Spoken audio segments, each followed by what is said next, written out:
So today we're going to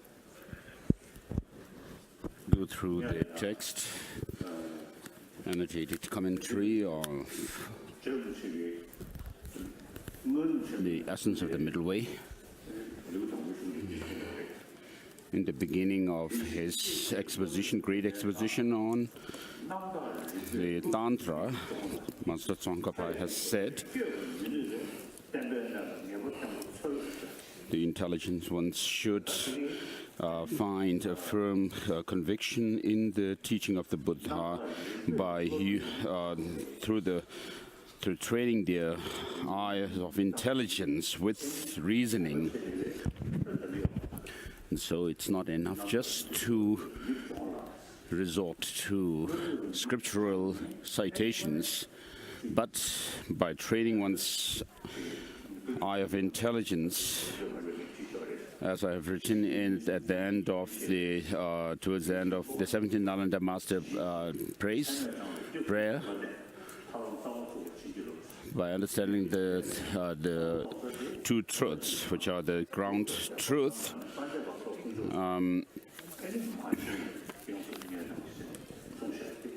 understand how we come into this cycle of existence and how we exit from it, and thereby find conviction in the three jewels, the Buddha, Dhamma, and Sangha. By understanding the true cessation comprising the true path and true cessation, and thereby gaining conviction in the teaching, in the teacher, and so we have the lines of taking refuge in the Buddha, Dharma, and Sangha. The Buddha as the teacher, the Dharma as the actual refuge, and then the Sangha as the assistance on the path.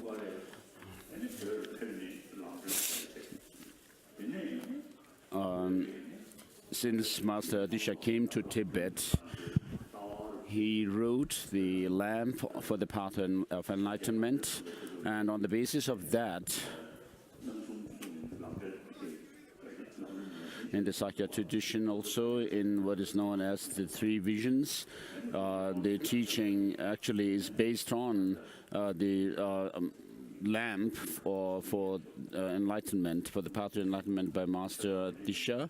And similarly, in the case of the Kagyu and the Nyingma tradition and so forth, we have the Lamrim, the genre of teachings, which are based on Adisha's lamp. And so there is this praise of the Kadam tradition, which started with after the Master Adisha came to Tibet, which teaches or the path to the three types of beings with three different capacities.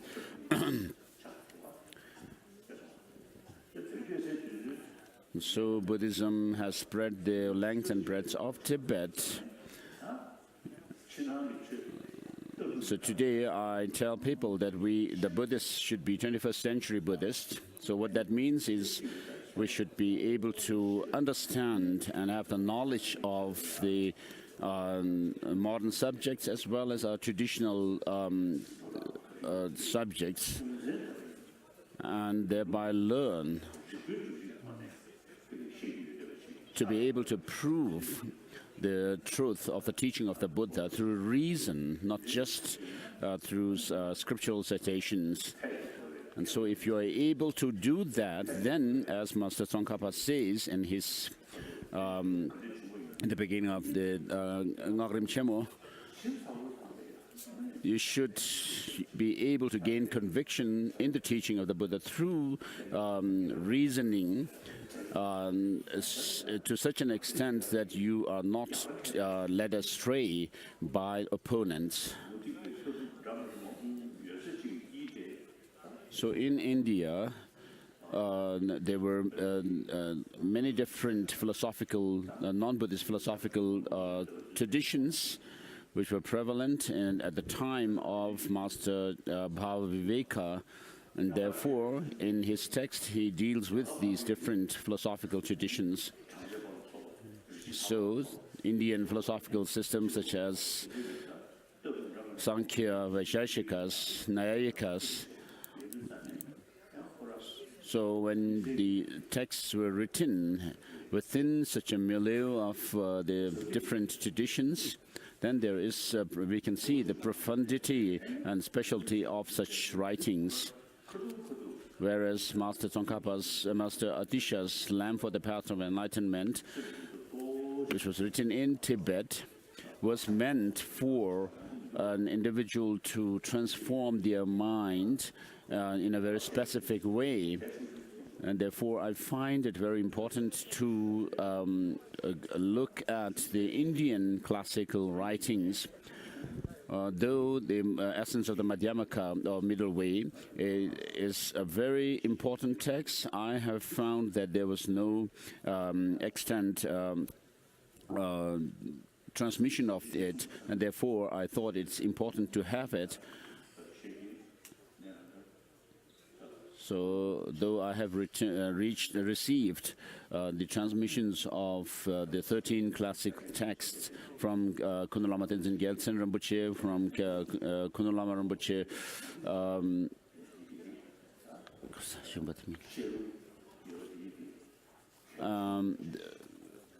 again, Rinzai Tenpai, and also from the Sakya masters like Genjen Kongka Nyingpo and Sangye Tenzin and so forth.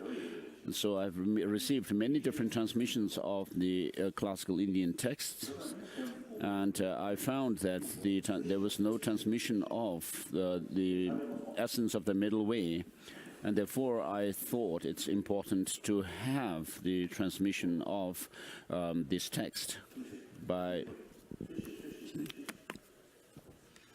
So His Holiness is asking the audience to take tea.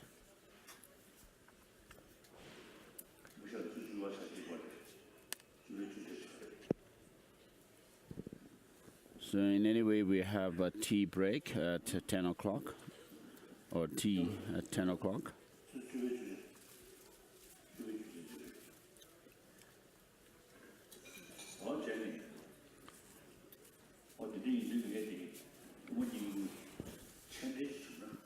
So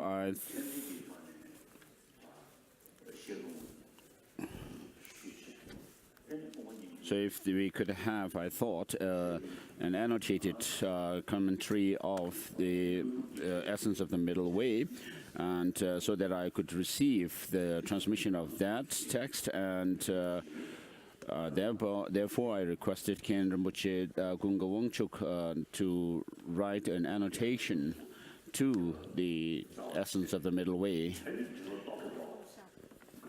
And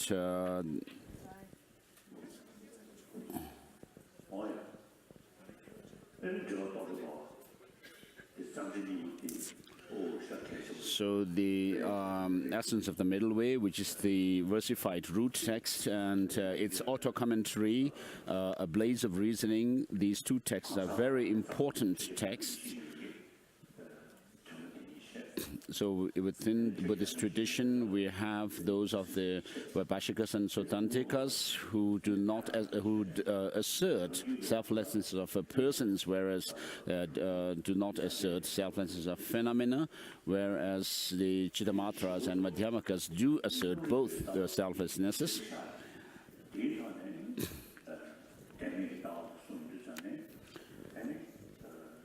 And so according to the Sakya tradition, within this Madhyamaka, school of Savatantrika Madhyamakas, there are the higher and the lower.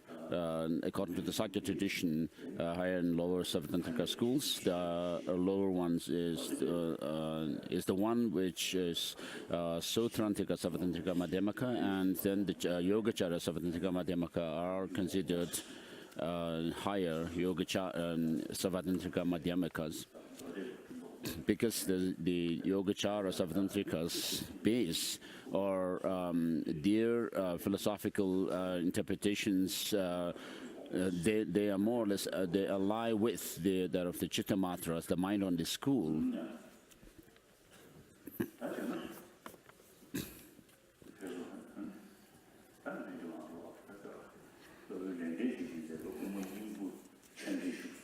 So Bhavavieka's Essence of the Middle Way with the annotated commentary.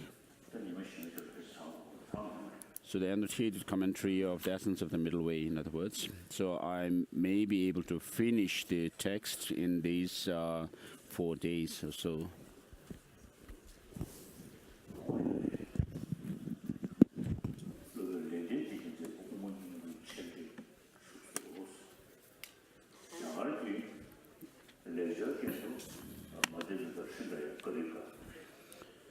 So in Sanskrit language of India, this work is called Madhyamaka Hridaya Karika. So in the Tibetan annotation, Khen Rinpoche Kungpa Wangcho has written in the best Tibetan language of the central Tibet, Uzang. So I don't know why he wrote it. If he were still alive, I should have be able to ask him why. Because if you say the Central Tibetan, then you would also have to say in other texts the Amdo and language and Kham and Uzang and the Ngari and so forth. So in the vicinity of Lhasa, there is Dip, which is across from the river, Kichu River. And so they have their own dialect as well. So this part is not necessary, I think. So usually we refer to the language that we use as Tibetan or Dzongkha or Bhotia language. So whatever name we may give to this language, the language itself is the language used for the Kanjur and Tenjur, the translations of the words of the Buddha and its exegetical treatises. So in other words, this is the language which was established by Songtsen Gampo, the ancient Tibetan king. And then, since the time of Trisong Detsen, we have the translations of the Indian text, Kanjur and Tenjur, in our language. So whatever name we may give or whatever dialect we have, it's this language that is used for the Kanjur and Tenjur. An annotated commentary on the Madhyamaka Hridaya, Section 1. In accordance with the decree of the ancient Tibetan Dharma kings, the translator's homage goes. I pay homage to the youthful Manjushri.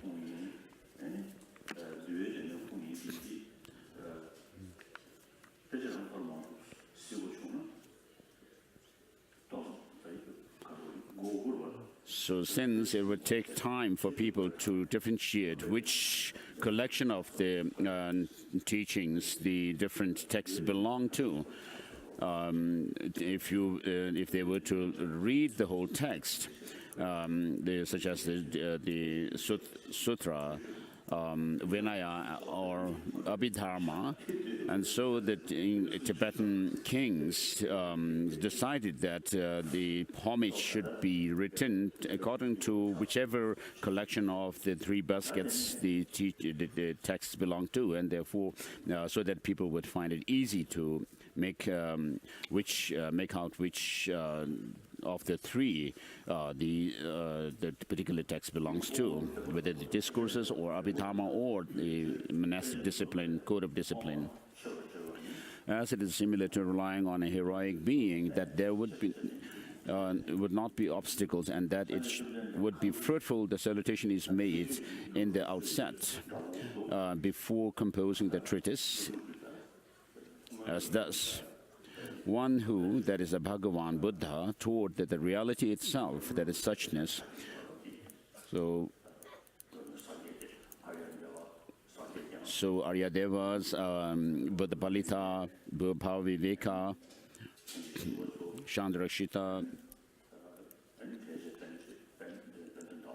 and Master Chandrakirti, and so forth, were followers of Master Nagarjuna, and therefore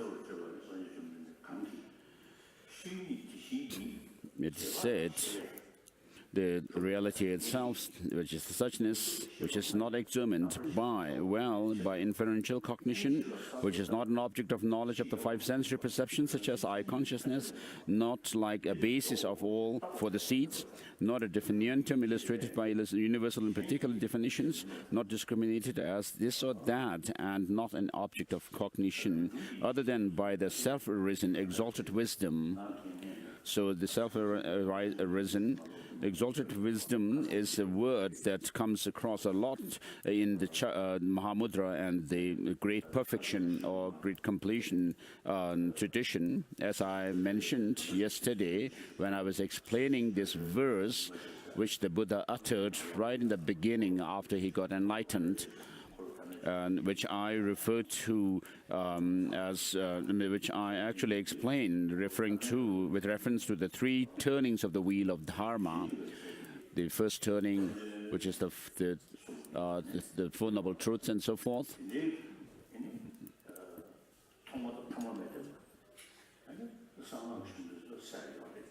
And so in the third turning of the wheel of Dharma, this subjective clear light mind is we come across a lot, and particularly in the Tantra.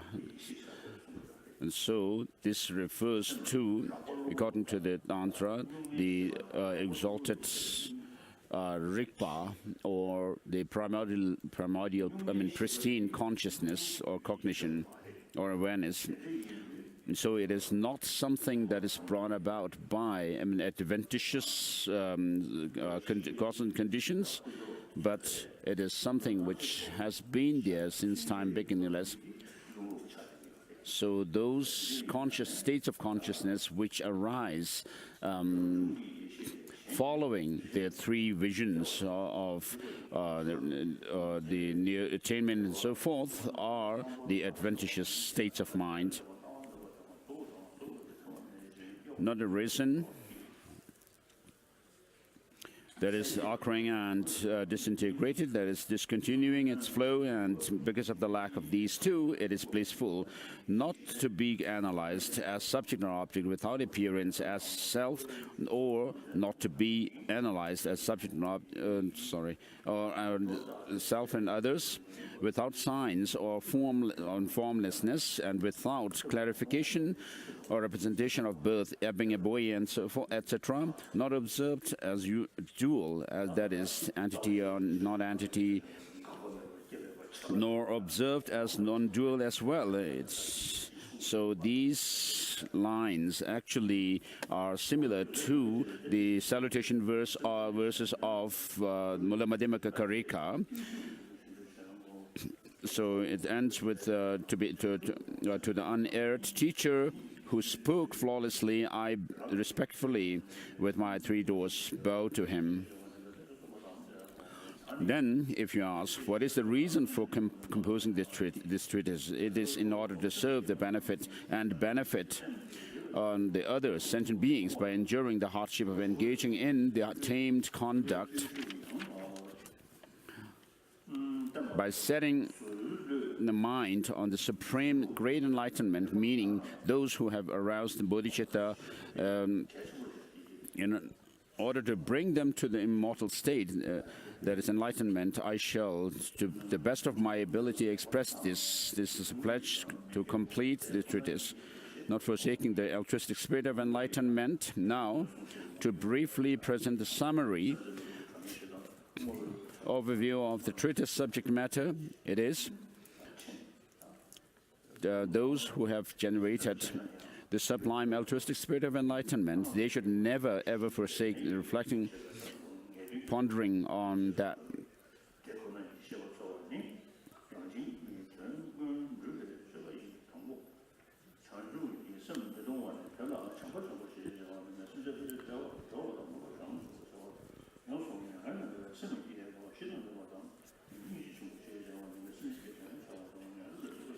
So first, these are the manners to realize all purpose for oneself and others. First, regarding not forsaking the spirit of enlightenment, thus a great affectionate love, referring to generating these four intentions. They refer to the four intentions: to lead all sentient beings to freedom, to free them, to make them manifestly enlightened, and to bring them totally out of sorrow.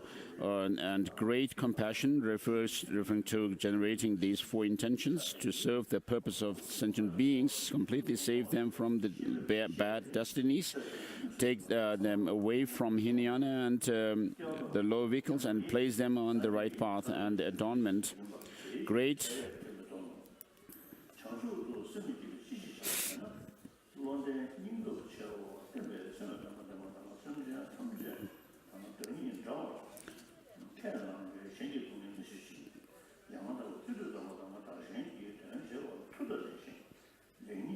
the adornment of great knowledge or awareness, which is twofold, that is, with skill in means, one dedicates all virtues to the supreme enlightenment with the correct insight into three spheres, that is, action, actor, and object of action, and with wisdom, adorning the non-objective reference of all phenomena without signs of fixation, which has no conditioning and which is recognized unborn. The seed of Buddhahood is spirit of enlightenment. Therefore, the wise will not forsake it. What would you do if you ask? By developing the spirit of enlightenment. The intelligent are courageous, that is, they possess stable spirit, and because they accept themselves to be equal to all other sentient beings, they cannot bear the suffering of others, and they persevere with the right effort, since they have the energy in serving the purpose of themselves and others, and are skilled in the right and wrongs. They watch all the blind, like mundane beings who lack the light of wisdom. They see it's right to liberate all these worldly beings from the filthy cycling existence of earth beneath, instead of getting cross at oneself before others.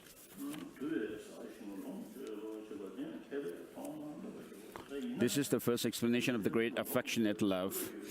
A bodhisattva who, with the sharp weapon of wisdom, cuts all bondage of existence and have become liberated, who possesses a compassionate personality for the reason that those who lack the protection of faith, heedfulness, and so forth, and suffering through birth, aging, sickness, and dying process, and so on, in this inexhaustible prison, being bound by the likes of iron chain, of attachment, and etc., and by indulging in and drinking the likes of the alcohol of callousness, and falling asleep in the slumber of confusion through the faults of conceptual bandits, like desire-seeking, harmful thoughts, etc., who rob all, sparing none, who your heap of virtues, such as the seven treasures of exalted mind beings, if they are not freed from the miseries of cyclic existence, what use is the power of the powerful?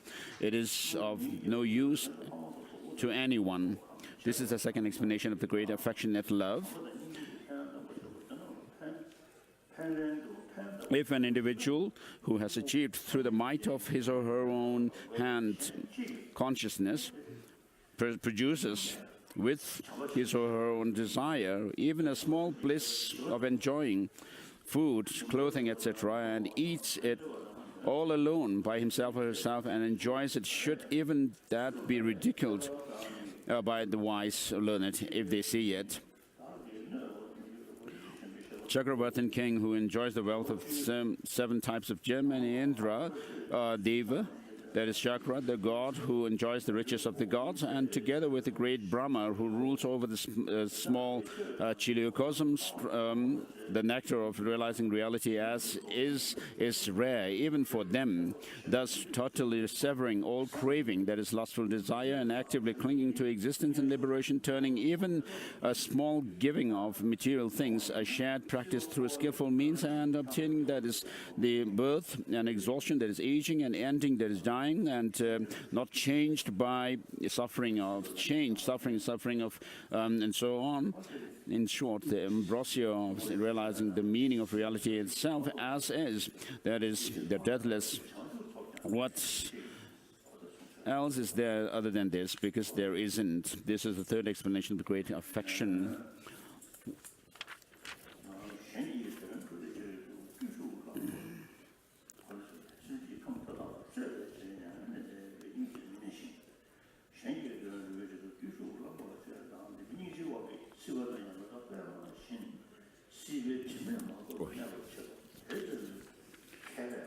Moreover, I, who am possessed till now, that is, in the times gone by,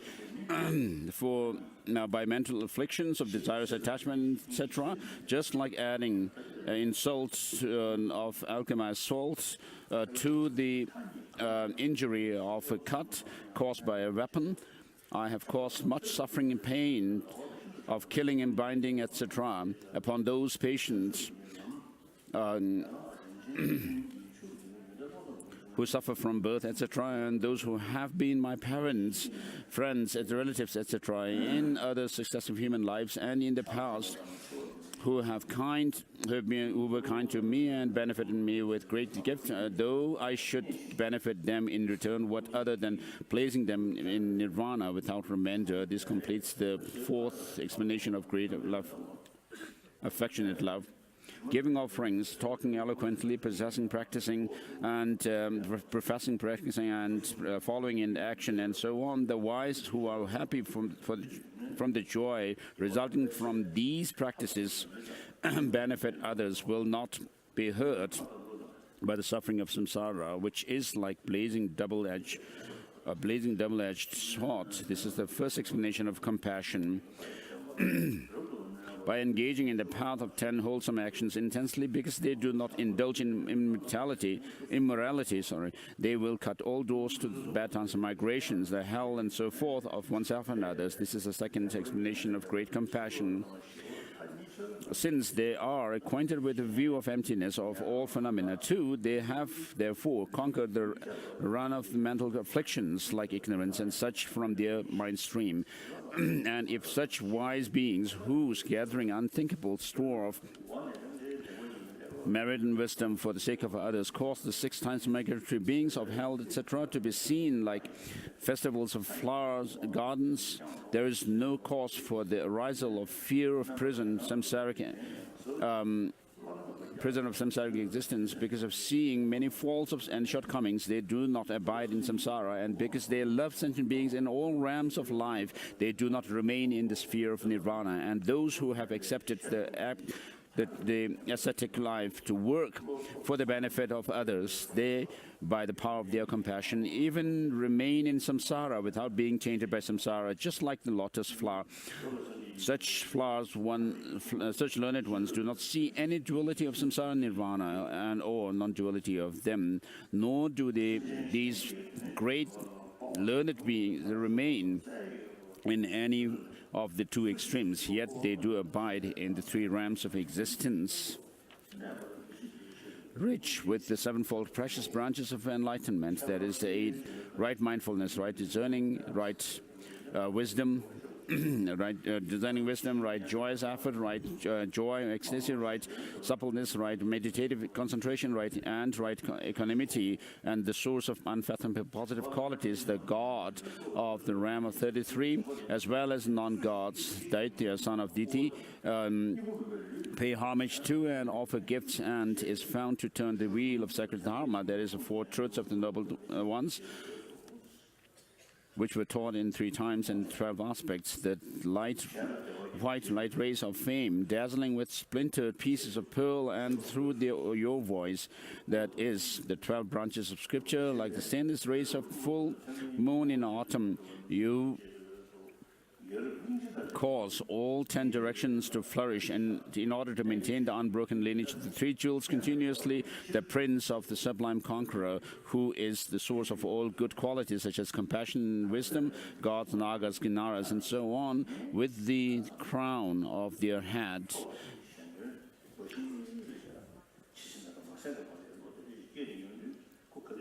So the bodhisattvas, because they are dedicated for the welfare of sentient beings until the end of space, whatever they do becomes meaningful.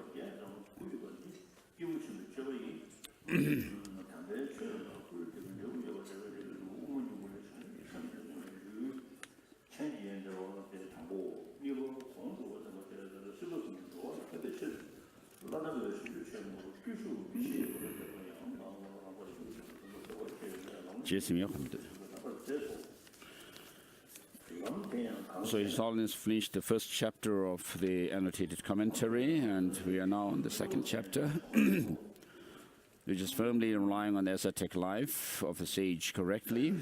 The second, as mentioned above, thus, in order to benefit transmigrated beings of triple realm of existence, they correctly take up the firm, unflinching, tamed conduct of the unsurpassable great enlightenment, and it is very beautiful to enter it well in accordance with the mode of reasoning on the path of Sugatas itself. What is that path, if you're not forsaking bodhicitta, is great affectionate love. That is, not having malicious thought against sentient beings, and with great compassion serving to help suffering sentient beings, not feeling kind to realize the sacred dharma, great vehicle, and not being miserly in the giving of dharma.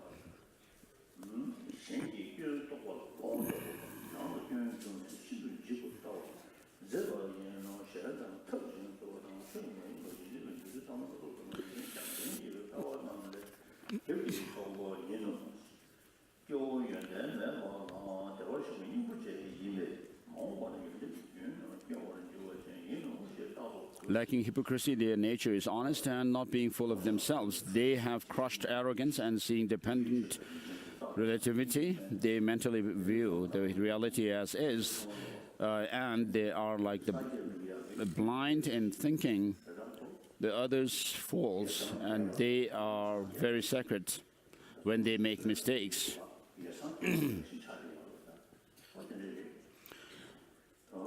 So with regard to Buddha Dharma, since it is also referred to as the primordial enlightenment.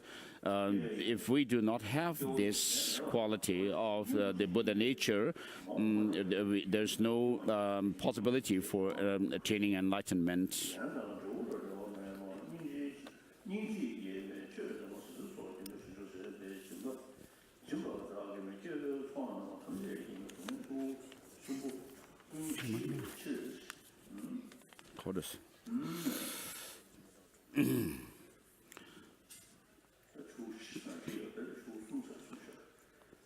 So they always respect even the uneducated beings thinking, because they have Sugata Hridaya, or Buddha nature. In the future, their streams of knowledge are going to grow in them.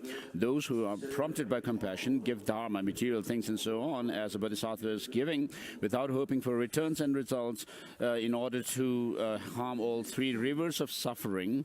There is also a way of counting 4 rivers of suffering, suffering, such as birth, death, and so forth, of the entire mass of beings, their desire grows for the state of omniscience alone. With the pure water of morality, restraining the six senses, washing away the stains of three doors, body, speech, and mind, the crisscross tapestry ropes of the white rosary of tolerance and acceptance suffering, not minding the harm of perpetrators, and thought persistent on truth, and the heavy matted hair, joyous effort, and by earnestly engaging in the cognitive meditative concentration, far removed from the physical and mental indulgences, opening well the eye of intelligence, knowing the conventional ultimate truth, and understanding the treatises that saves one from bad rebirths, and vanquishes the enemy of mental afflictions, and being knowledgeable in the way of the world, such as respecting and paying homage to the gurus, wearing clothes of shame and dread of blame as well. These, if accompanied, will bind the belt of goodness tightly, bearing the dark skin of compassion, which... So Holiness is commenting on the four establishment of mindfulnesses.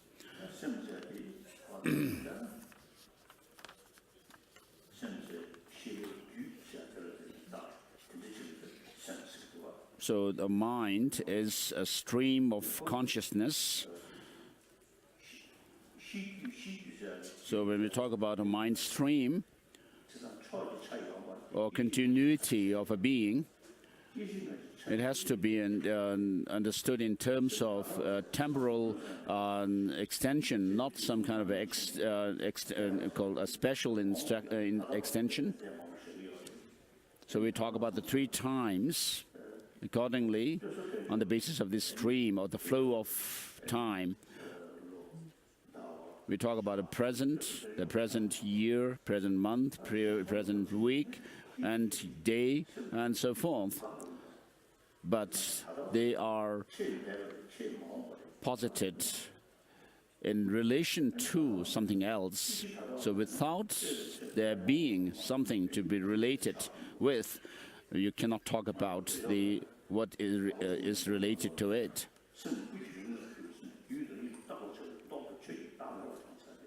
So in the Heroka practice, we come across this statement that the selflessness of phenomena on the basis of this mind stream, which is the cause. And when we talk about a being, the continuity of a being, it has to be explained or expressed in terms of the consciousness. And when you cannot pinpoint the present moment of consciousness, when you try to search for it, I mean, you can understand how a person cannot have any intrinsic inherent existence.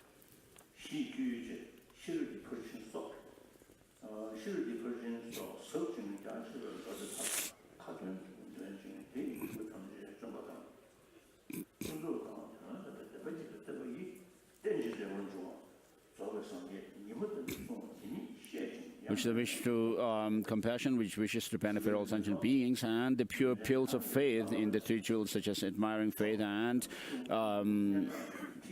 guarding the doors of senses with mindfulness that does not forget everything, sits on the cushion of firm pedestal that is unshaken by the interruptions of evil forces. The great joy of entire excellent things of humans and gods, of the great vehicles, the path, and the fruition of the six perfections, relying on the perfect forest grove of austerity for the collections of merit and wisdom accumulated over three countless eons, and eating and enjoying the fruit of joy produced by the principles of the four concentrations, appliances of the four concentrations, the object domain of the four establishment of mindfulness of body, feelings, mind, and phenomena, reading in prayer the entire profound and vast discourse of the perfection of wisdom and search, conquering all non-virtues, and based on the two, that is the conventional ultimate truths,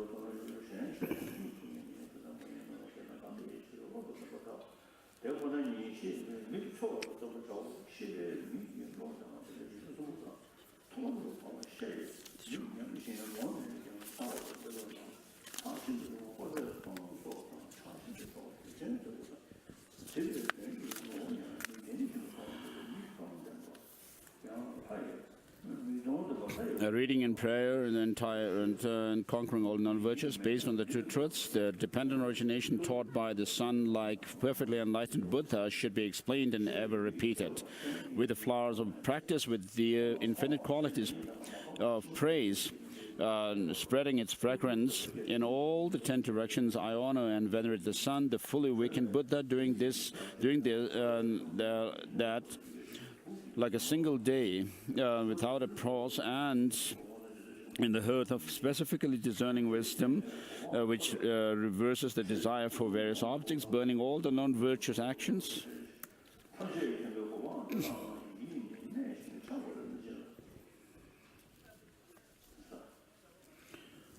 For various objects, burning all the non-virtuous conceptions of inappropriate imitation in order to achieve the highest state of attainment. One should thus engage in the sage's ascetic practice. This is the annotated commentary of the second chapter of Essence of the Middle Way, firmly relying on the ascetic way of life correctly.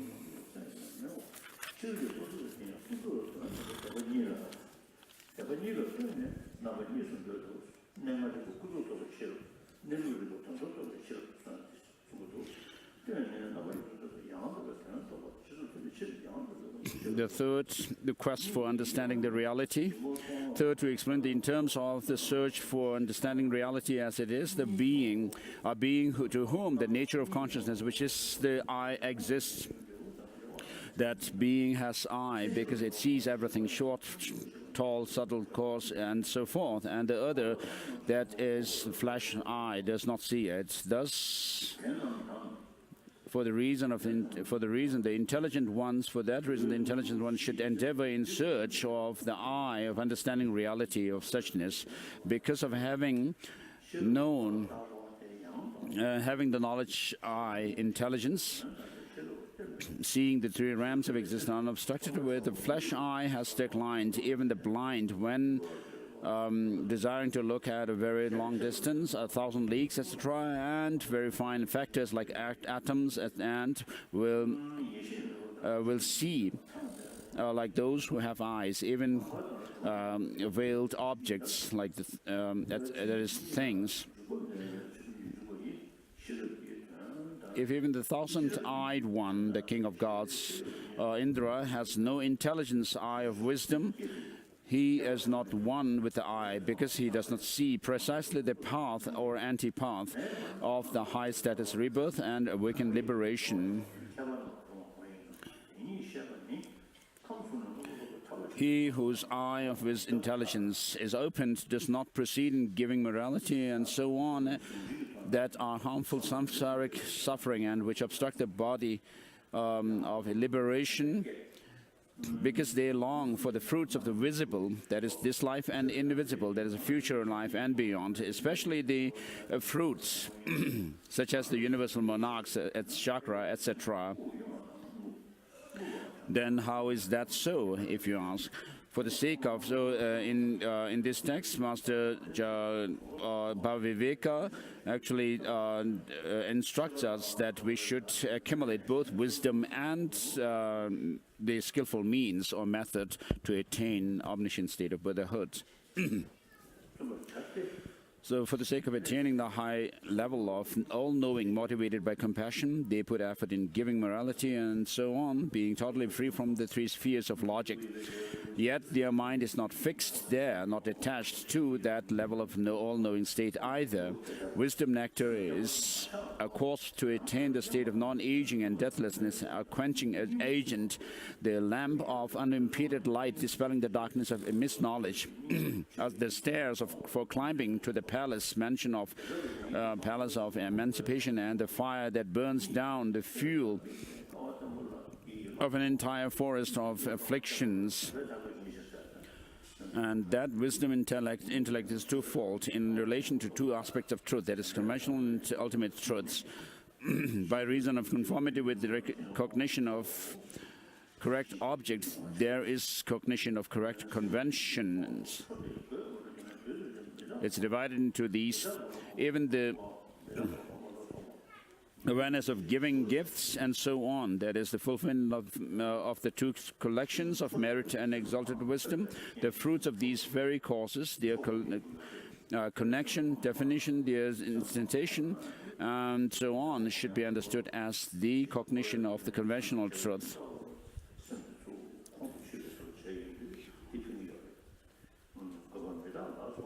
So Holiness is explaining about the development in the process of developing single-pointed concentration. We may develop that of the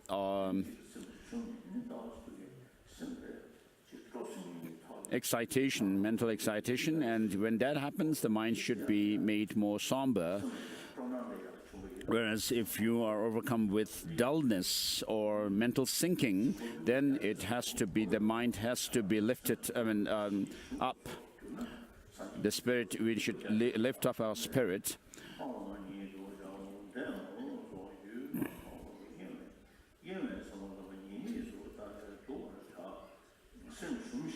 The cultivation of affectionate love and great compassion and joy and great equanimity are familiarized. These are attracting sentient beings through the four means of attraction and making them matured. And that which is labeled wisdom, that is based on the 12 sense fields, such as the eye, should be known as the cognition of true conventional. In order to show the ultimate wisdom, if prajna has the function of the complete breakthrough of the net of conceptions, negation and positive proof, there is the cutting of the reification of an quiescence, utterly coming off all elaborations, individual awareness, which is not learned from others, without discursive thought, wordless because of not being an object of expression and lacking an identity itself and multiplicity itself, and being the space-like immaculate reality of phenomena. The wisdom operating in such an omnipresent manner is the wisdom understanding the ultimate.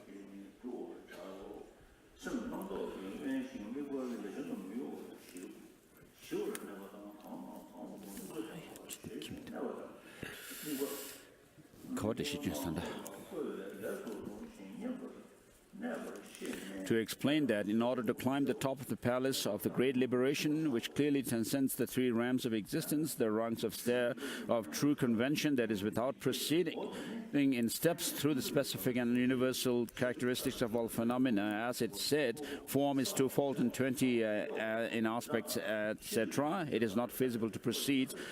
It is for this reason that it is so.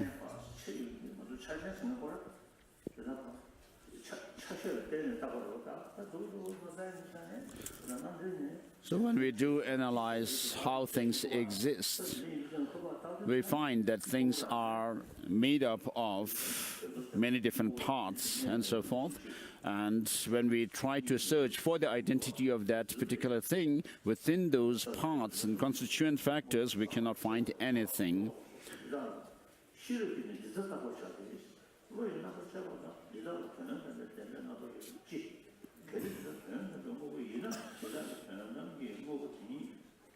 So when the wisdom searches for the reality of how things exist,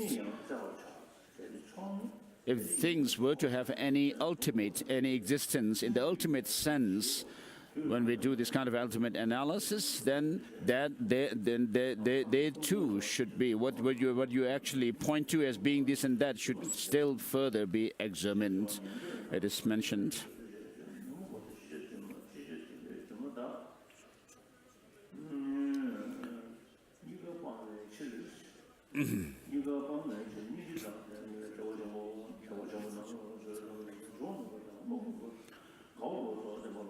The transcendent Bhagwan, the victor, proclaimed thus, alas, the conditioned things are impermanent, and so on, to the Shravakas, for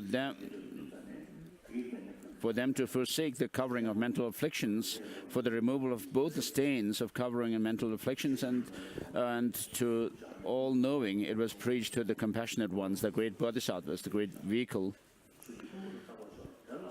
So when in the process of critically analyzing things, the text goes through the analysis of form first.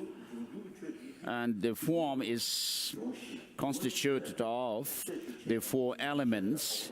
And these four elements of course, are not discrete, but we need to be able to differentiate and make distinction between them through their what is known as their distinct features.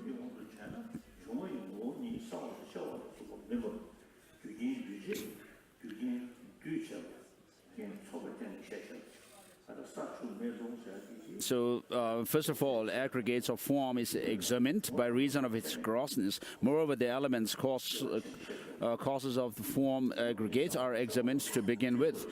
Because of that very rudimental reasoning, which is mentioned already here, earth, water, etc., which are cause of form aggregate, indeed, from the standpoint of ultimate reality, they are not elements with the essence of solidity, fluidity, and etc., because of being created and because they are things which are not their own being, which have causes, conditions, and so forth, just as knowledge or consciousness. To explain this specifically, the earth is not solid in its own being because of being its being an element, just like wind. Retaining is not the function of the earth because of its own utter created nature, just like water.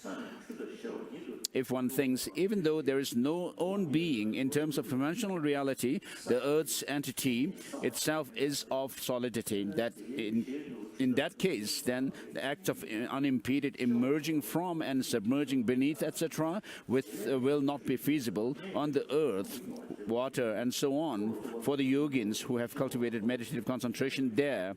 Hence, turning into fluidity like water of the earth by the power of the meditator's meditation is untenable, because the essential nature is unchangeable. Or, if changeable, then solidity is not the definition of earth. Likewise, water, wind, fire do not have the definition of fluidity, etc., as their own thing.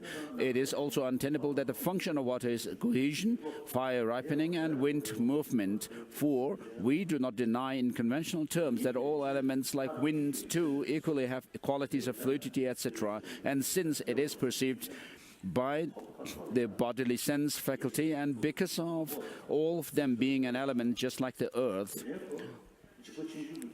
So when we talk about something coming into being or taking birth, that it's coming into being, and when we talk about death, it's an ending of that life and so forth.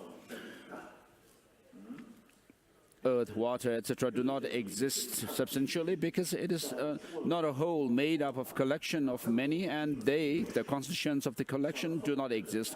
That the entities like earth, water, etc. mentioned as such cannot be seen as substantially established existence, since it's just like a forest, for example. We assert that cognition having earth, etc., as its object is also not substantially existent because it has its cause and because it is doomed to destruction. Like the perception grasping the forest, which is a collection of many trees, such as shawa and junipers, etc., as a single object, etc.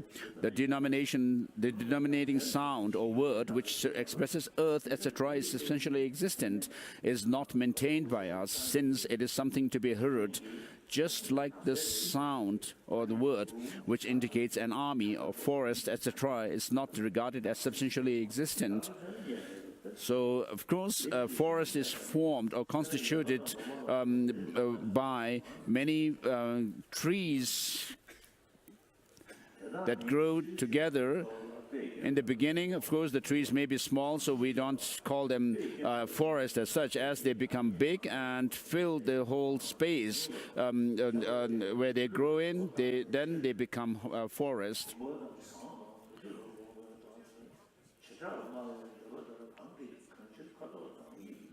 It is not maintained by us that each palasha tree and spandana tree, etc., individually constitutes are the initiators or the forest.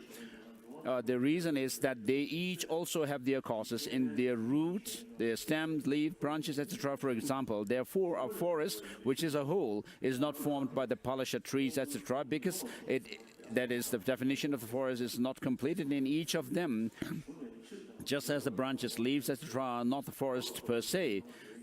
These show to the opponent, non-Buddhist Vaisheshikas, the flaw that the examples used are not flawed. Second, to show the opponent Sankhyas that the analogies, the examples used are not flawed. Hence, the Vaisheshikas Paksh, that is the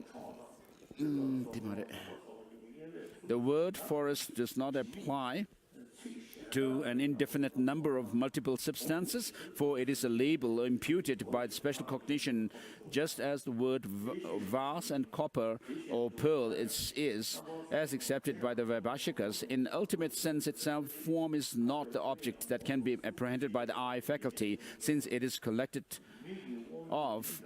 a collection of atoms, just like sound isn't apprehended by the eye. Also, it is transmuted from the agglomeration of elements agglomerated like that of sound. Similarly, form is not beheld by the eye, since it is transmuted from the elements, just as it does not see the form of its own faculty. Also, because it is also a cause giving rise to a pleasure, pain, etc., and it is something expressible, just as taste, etc. Likewise, form is not derivative of elements, because it is constituted of elements, for example, fire, water, etc. Also because it has a cause, or it should be known like the mind, which is not transmuted from elements. Then whatever characteristics of form they may have, examined on the basis of the other words, of their differing colors, blue, etc., shapes, short, etc., and configurations, atom, etc., whether they are subtle, such as lies, or gross, hill, or mountain, and so on. Through the application of the reasoning as explained in the negation of these forms is to be understood. Likewise, the 3 types of sound, the 3 types of sense, the 6 types of taste, and the 11 types of touch are negated in the same way like the foregone negation of the visual sense source. In terms of ultimate reality, the eye faculty does not even look at form, because the eye faculty, being matter, is different from mind and mental factors. For example, it is like the Mount Sumeru not seeing form, or the eye does not look at form in the ultimate sense, for the non-functional consciousness does not arise, just as the skin, etc., does not. The eye is not a subtle material, but we maintain the eye is not object possessor or subject of cognition of form, for it cannot grasp its own form, just as the auditory faculty, etc., or by the reason of having nature of form like taste, etc., or likewise, such as the Sankhyas and Vaibhashikas assert, there is not an eye, which is only the viewer, because there is no example of a viewer. Hence, the eye does not ultimately see the form. Therefore, how is it tenable to view a form? Because of having its own nature of viewing, it is untenable. Because of not being an essence of viewing, how is it also tenable to be viewing form? It is untenable. Even if we suppose, like the Sankhyas, the viewer himself is also a listener, for what reason does he become a listener too? He does not become it. It is neither accepted as a cognition itself, nor just permanent, because there is distinction that it can change into either cognition of form or cognition of sound, because it is not a single consciousness being, but has some duality, just as, for example, a body of another form. The eye is an instrument of apprehending form.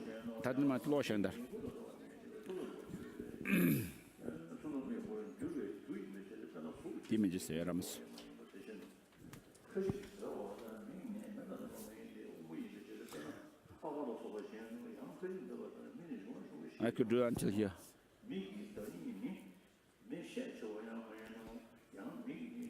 The eye is an instrument, just reading translations from other translators. The reading of the eye is an instrument of apprehending form, is not maintained because if it is separated from the mind, then it is different state from the viewer, just as hearing, etc. are. The state of being viewer of this Purusha is untenable. The reasons are its dependency on the eye organ, etc., the state of transformation, reflected image of the moon in the water like the mind.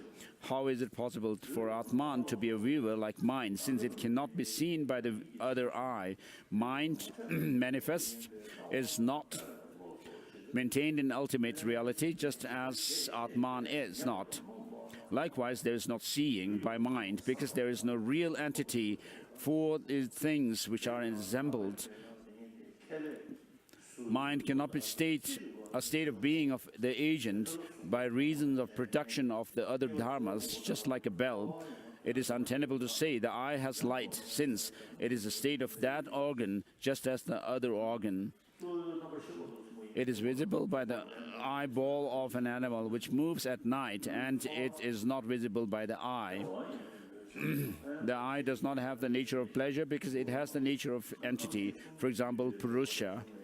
The eye does not reach everywhere because it has the nature of being, just as the eyeball and so forth have.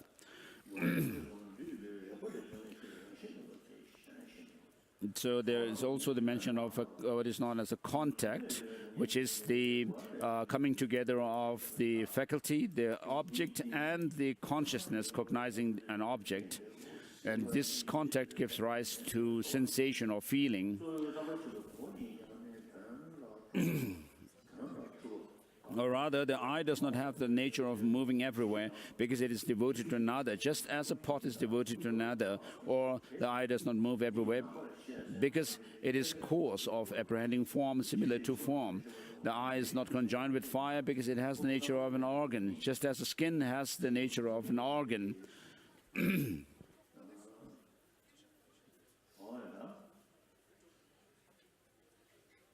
The eye is not conjoined with fire because it has the nature of an organ, just as the skin has the nature of an organ. Also, the eye, which has a subtle nature caused by the four elements, does not have the fire dominant part.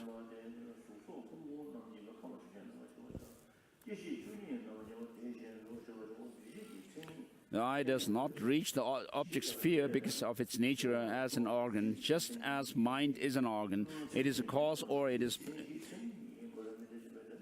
proceeded from a cause. The statement, the nose grasps the object sphere which is reached, is not maintained because it perceives the external object directly, and also because it does not perceive the past, future, just as the eye does not.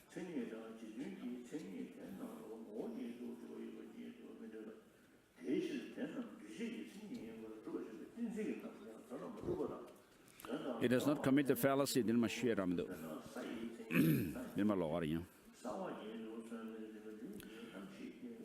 does not commit the fallacy of uncertain reasons because of touch, etc. For it negates the non-grasping of the unreachable object, just as the sadhya, the eye.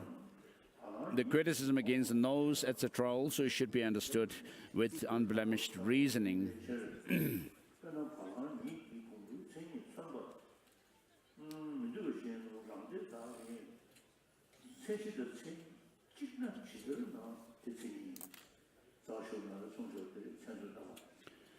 So there's an analysis of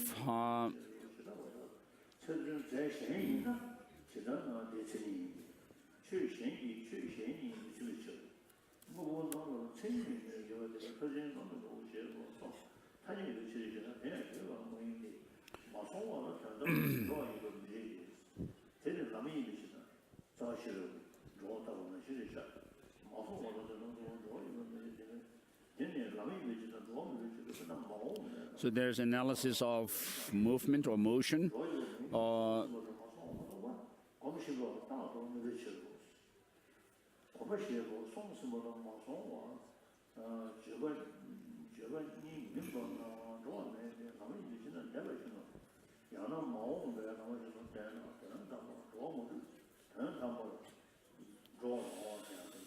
So there's no going and coming in the ultimate sense. So because there is an action of going, we talk about someone who is going, and when there is no goer, there's no going as well. So they are mutually dependent, the going and the goer.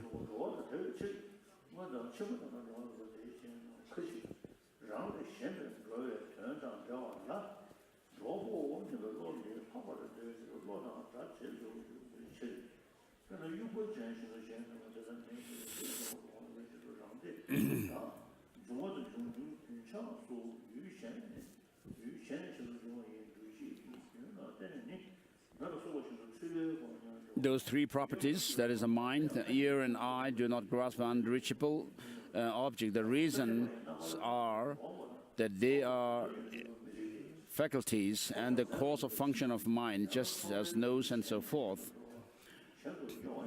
Following the detailed exposition of the darshan, the negation of those organs of hearing, smelling, taste, and touch should be understood correctly.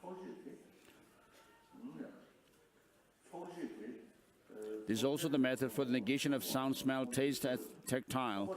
It should be understood properly by the wise with the straightforward intelligence. The feeling has the nature of experiencing, is untenable from the point of view of ultimate reality because of its association with consciousness, just as thought which is other than that. So His Holiness is at the point where there's an analysis of a collection and its parts, a whole and its parts. Without the parts, there is no whole, and without the whole, you cannot talk about its parts.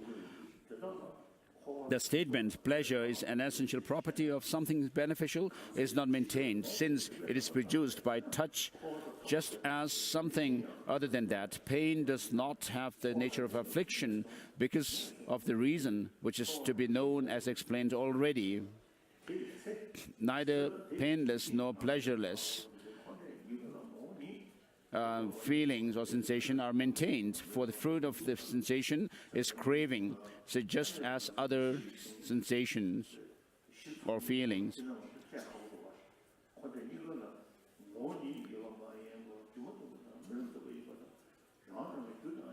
So when we do this kind of critical analysis, we should be very sure about the using a very subtle reasoning. Otherwise, we don't get at the point without understanding those subtle reasonings. We wish to explain the refutation of own being of the Vijnana. Thus, refutation of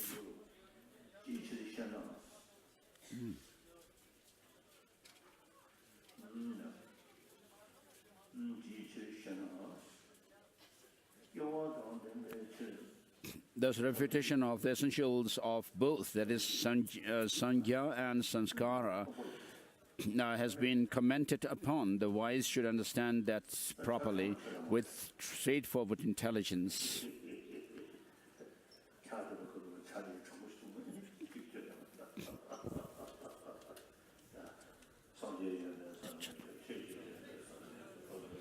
So let's have tea while it's hot, or else it doesn't make any sense to have tea, cold tea in this cold weather.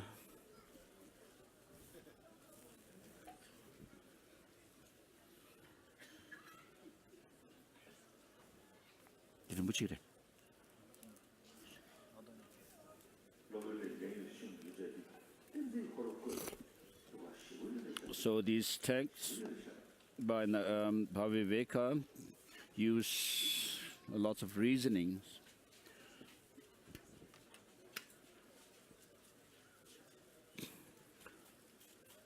In the ultimate reality, Vijnana is not the real entity which recognizes things, for it has an objective support, just as the Samkhya does. Or it is doomed to destruction, just as a lamp is doomed.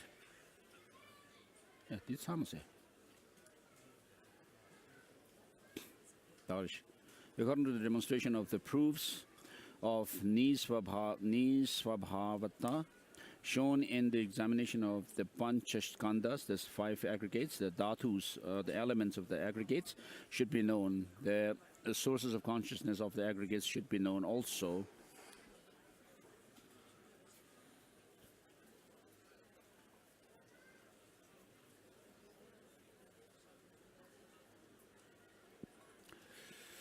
The statement, the arising, abiding, and perishing are the essential properties of the entity, for they are conditioned dharmas, as dharmas is an invalid one, because they are conditioned and the object of understanding, just like the others.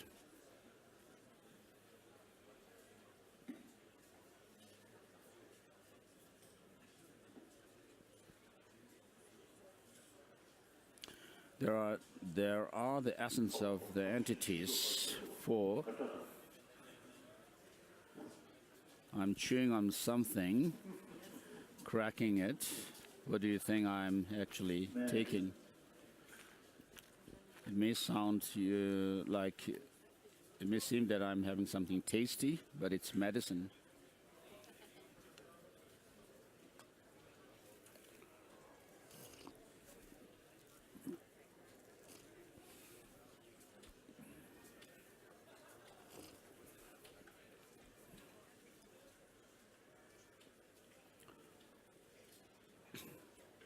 They are the essence of the entities, for there are real properties in them, is also not maintained. Therefore, meaning of the cause is not established, and also your statement is contradictory. Korpesta. Solidity is the essential property of earth, for it is the nature of earth, is absurd, for the solidity is the cause of kaya vijnana, bodily consciousness.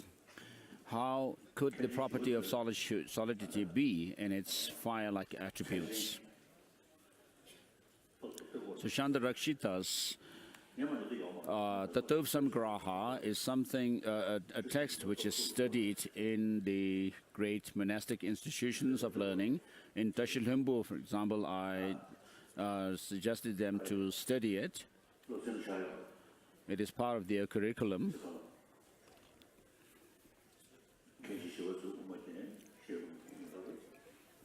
There is the transmission of Shandarakshitas' ornament of the middle way, and also it's very important to study this other text by him, the Tatovsamgraha, and Kamalashila's commentary to the difficult points of the Tatovsamgraha also is very important to study. In this commentary by Kamalashila, he mentions, by understanding the law of causality, in terms of dependent origination of law of causality, we created causes for higher rebirth, and based on the understanding and insight into the dependence in terms of how things are dependently related, we created the causes for liberation, nirvana. The essential properties of a cow are a lump, a dewlap, etc. For they are the characteristics of a cow is not maintained, for they are cognized by a special understanding, just as the properties of a donkey are cognized.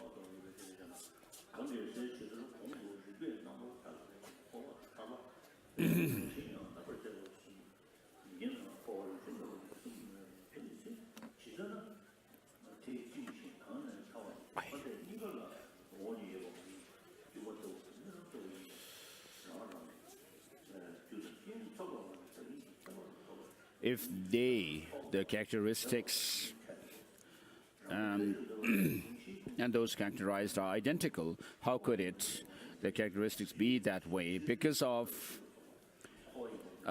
thing cannot indicate them, the characteristics by itself. If they are completely different, how could the characteristics be that way? Because a different thing cannot denote a completely different thing.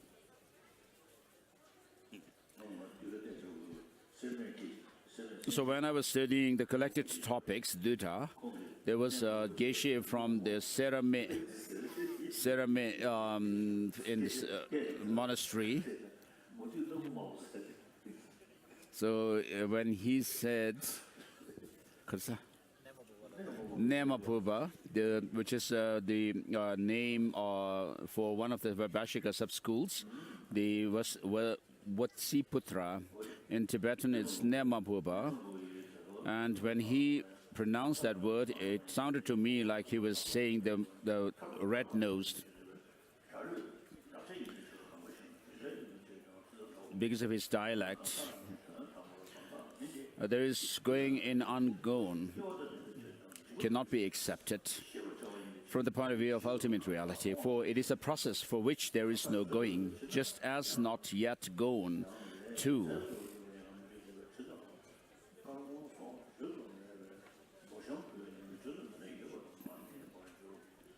In the ultimate sense, going does not take place in the actual movement, because apart from gone and ungone, the actual movement is not in sight.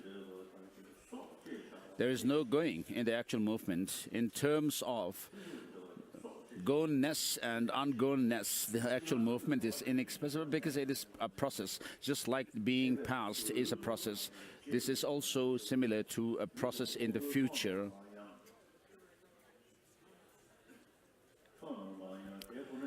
Since going is not established, goer does not exist. So he's not commenting here. Therefore, he goes is not maintained. The going of a non-goer is invalid, for it is disjoined from going, just as the former is.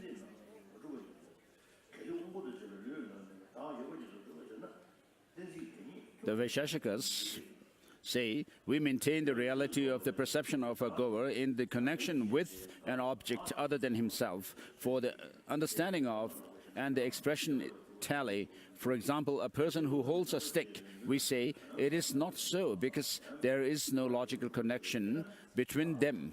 For in the ultimate sense, the person and the stick do not have own beings, hence there is no connection.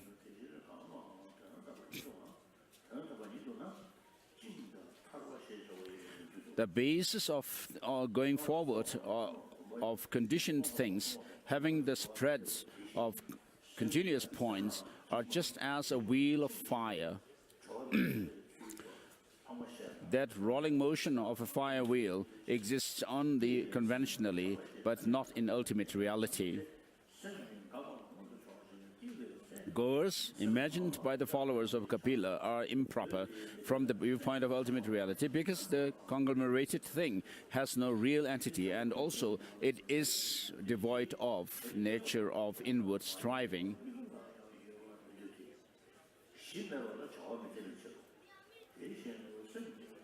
The Sankhya's say that the conglomerated entity is real, for it is not grasped when the function of the conglomerated is not grasped. Hence, the conglomerated entity is real, just as their own nature is. This is invalid because of their unreal existence.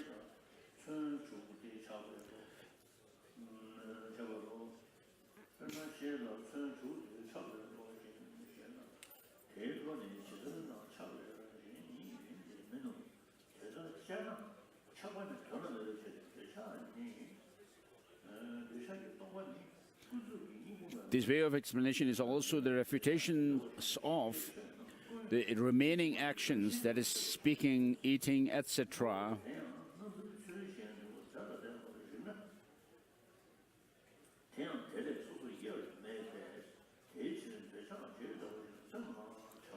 If own beingness is maintained, for a bondage and an emancipation are real, then when that imagined nature is not attested, then where and how are bondage and emancipation to be seen? So there is an explanation.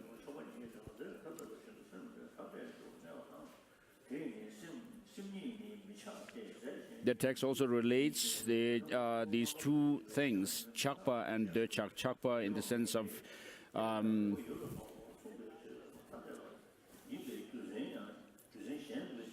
attachment and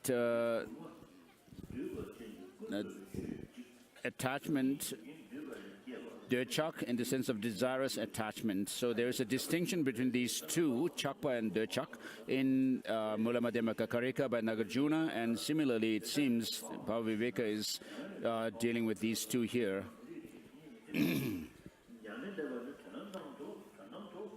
It is valid to those who maintain the conditioned things do not have own being, just as Maya and a dream. However, they do acquire a special non-nature by the force of own cause and conditions.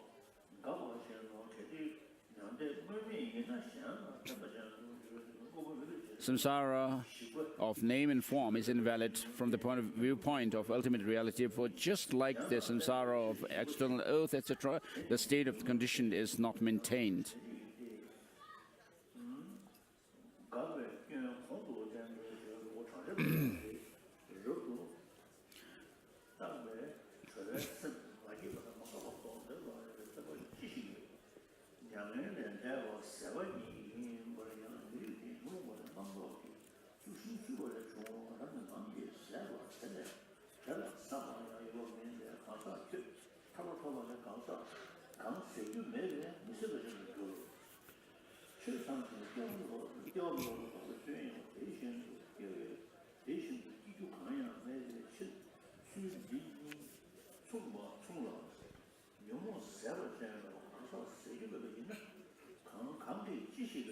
Lord.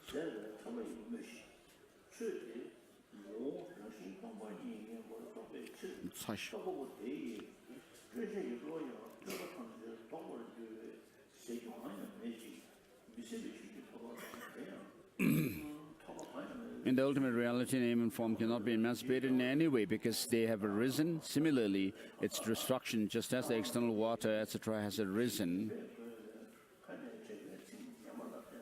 In reality, a being does not transmigrate nor is emancipated because it is postulated just like a house. It is expressible just like perfume, etc.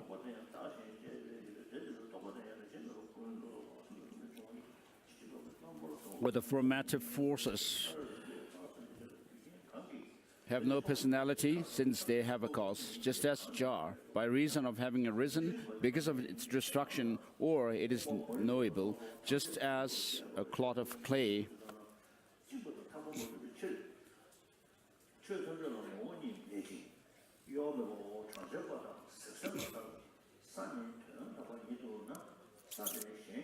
Although it cannot be pointed out exactly, nevertheless, Bodhgala is real.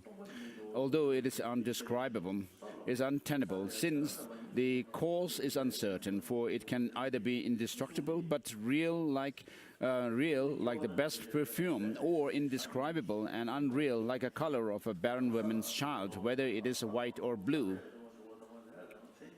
Thus, the aggregates are devoid of self-nature, and lives and sentient beings are non-existent in the aggregates. The wise should understand that properly with straightforward intelligence.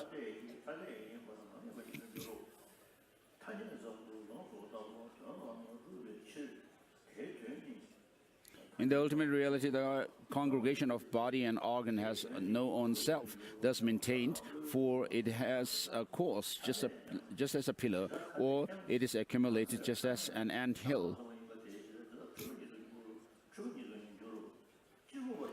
Existence of Atman shall not be established by the hypothesis having the following causes, that is, by reason of having remembrance, recollection, and producing knowledge, etc.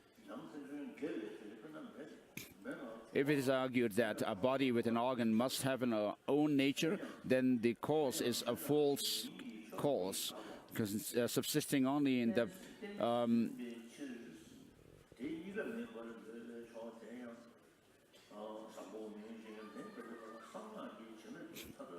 paksha, because there is no concomitance of agreement.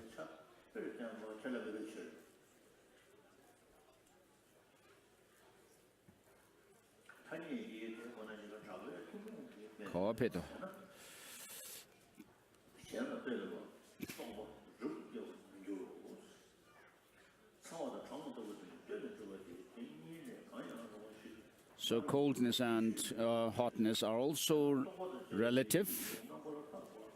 The text says,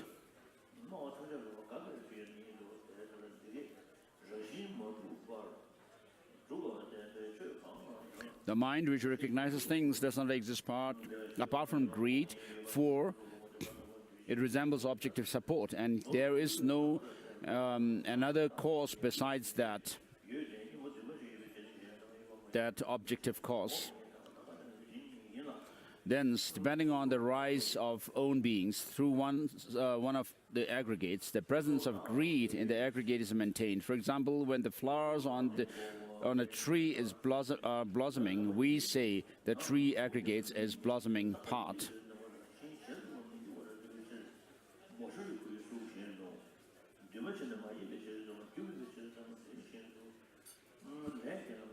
To say through forsaking nirvana is realized is invalid, for from the standpoint of ultimate reality, nirvana is devoid of any mark, whether it is real or unreal. If nirvana is existent, then that nirvana is a conditioned entity because of its existing nature. Nirvana is not an antidote, because the antidote is conditioned, just as the conditioned entity which is ceased to function.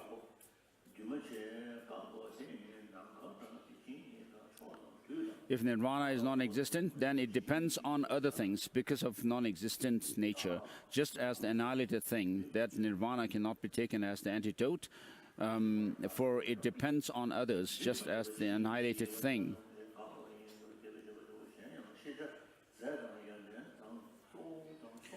It is also invalid to say that it is unconditioned, since this denial has already been explained. Then, is there any distinction between this substantial, unproduced, and perpetual nirvana and the liberation from consciousness or of Purusha, which is conceived by the Sankhya?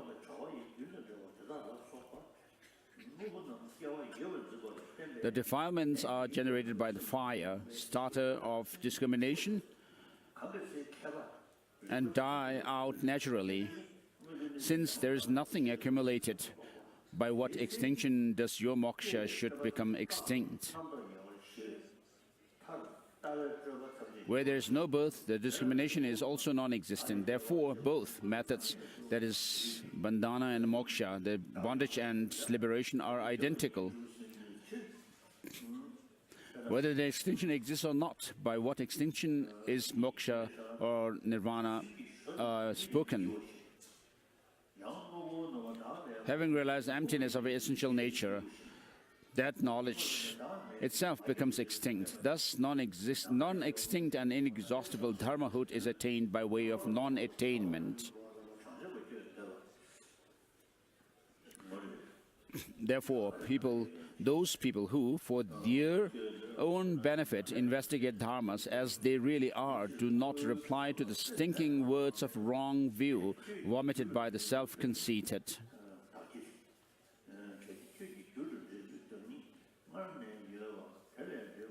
It is invalid to say that due to the real existence of the perversion, there is a real existence of that greed. The perversions are analyzed as being similar to greed. That discrimination of the perversions is also conventional. Since the own being of mind and that what belongs to mind is refuted. Previously, greed and the affected, that is, what is affected by that mind, do not exist as own beings. By that method, the refutation of hate, delusions, etc. should be clarified. In conclusion, since bondage and emancipation are non-existent, the entities are the state of no own being and immovable from the viewpoint of ultimate reality.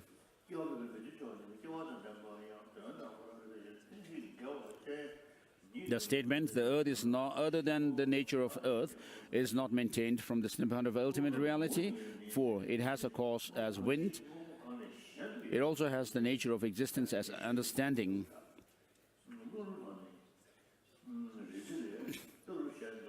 The statement, what is something other than earth, is not conceived from the standpoint of ultimate reality.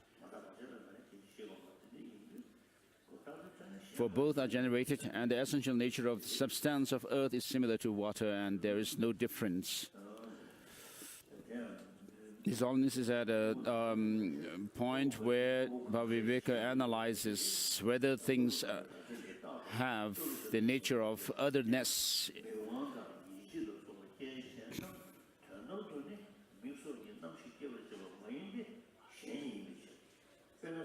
So the I sense power and so forth do not produce the I consciousness because they are ultimately different.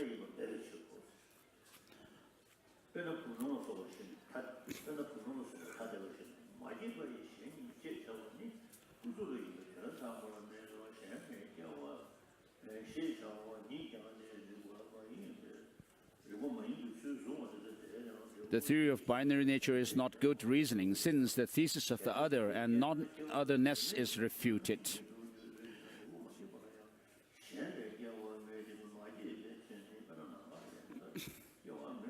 Having utilized the rare example, the Nir Granthas maintain the binary nature of fire. However, having utilized the most common example, we have refuted it. Therefore, our lack of drishtant example does not arise in favor of the opponent.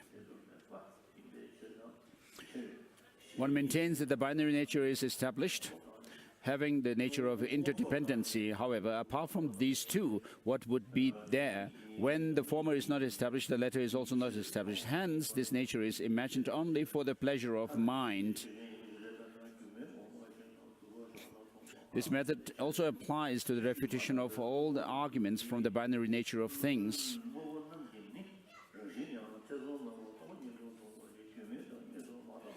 Thus, through the formula which has been explained, that own beingness is not established. Thus, the nisvabhavata, the own being of conditioned dharmas, has been discussed in an abridged form.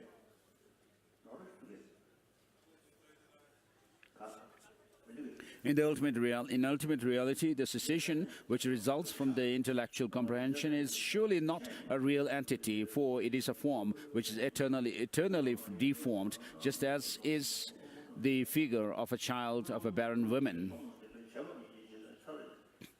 Here, the unconditioned dharmas do not have their own being. The reasons are that they are birthless, without a cause, and workless.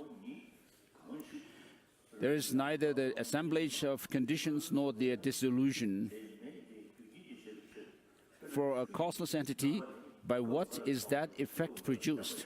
It is like the horns on the head of an elephant, by reasons of not having been born, etc.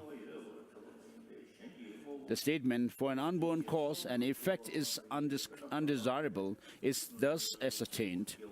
For example, for a cause like the flower in the sky, there will be no effect like the honeybees in the flowers.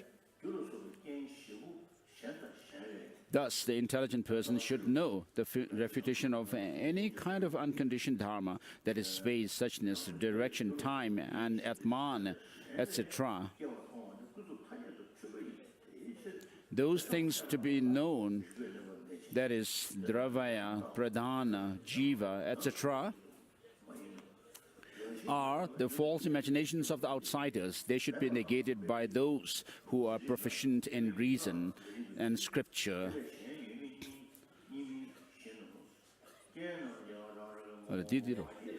This is presenting the Sankhya school's thesis of the primal factor and the life force and so forth.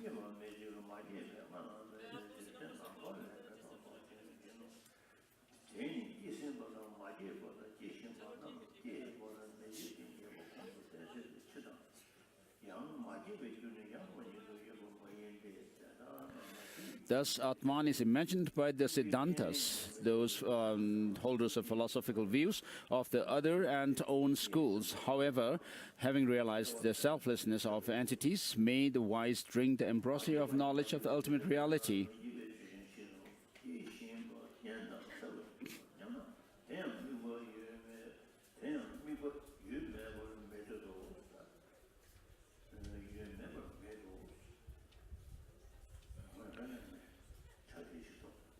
First, I'll have my tea.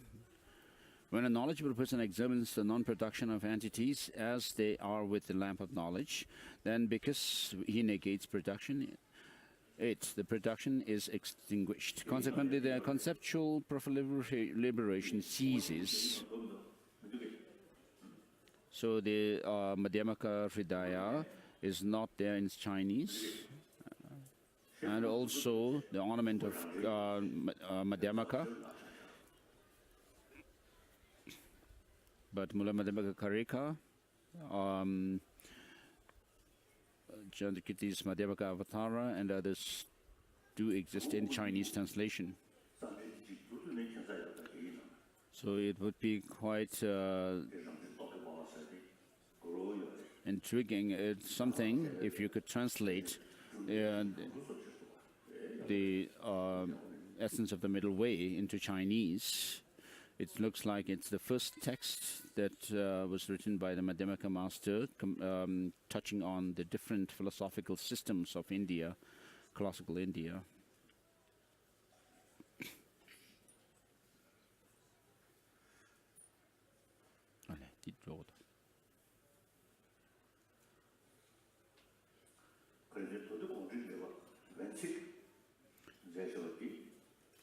Wensek's commentary on Sandhya Sutra, is it in the traditional Chinese or simplified Chinese? Can people read it?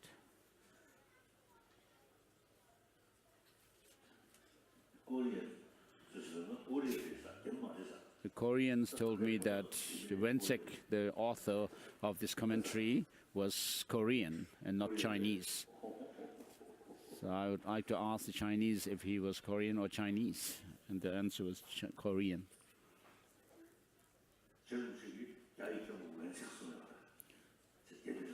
Jirambuche Tsongkhapa has mentioned the Chinese abbot Wensek.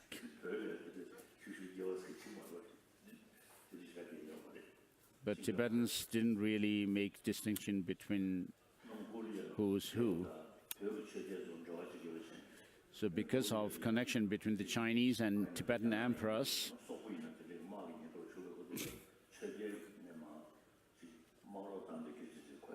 when the Chinese were facing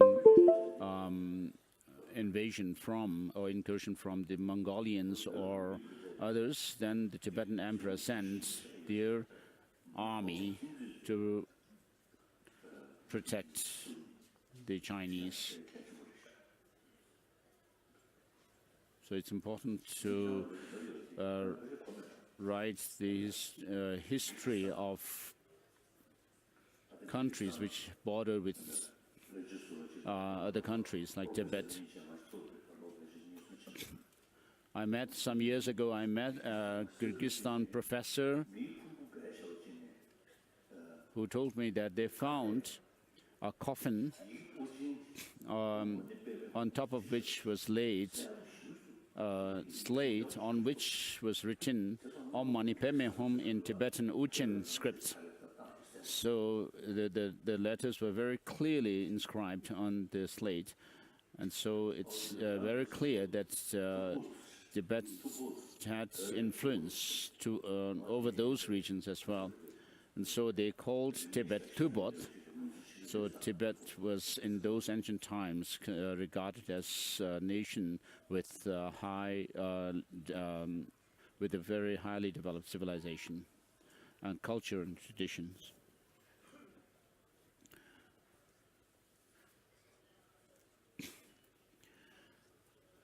So here, firstly, the thesis: production from itself is not proper, even in conventional reality. Reason: because it is already It already exists as itself. Example, just as curd has no birth from itself.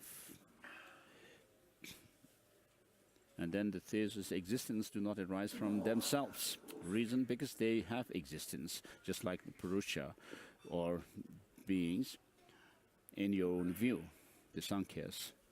And then next comes thesis, the unproduced has no self either. Reason, because it is not born. For example, just like the sky flower. Tangsen or Xuanzang, the Chinese master, he went to Nalanda monastic institution. At that time, it is said that he had met Nagabodhi, who was a student of Nagarjuna, and it is mentioned that when Tangsen or Xuanzang saw him, he was very old. So when was the Mahammadhyamaka Karika translated into Chinese? Around what time? In the 4th century. So very early.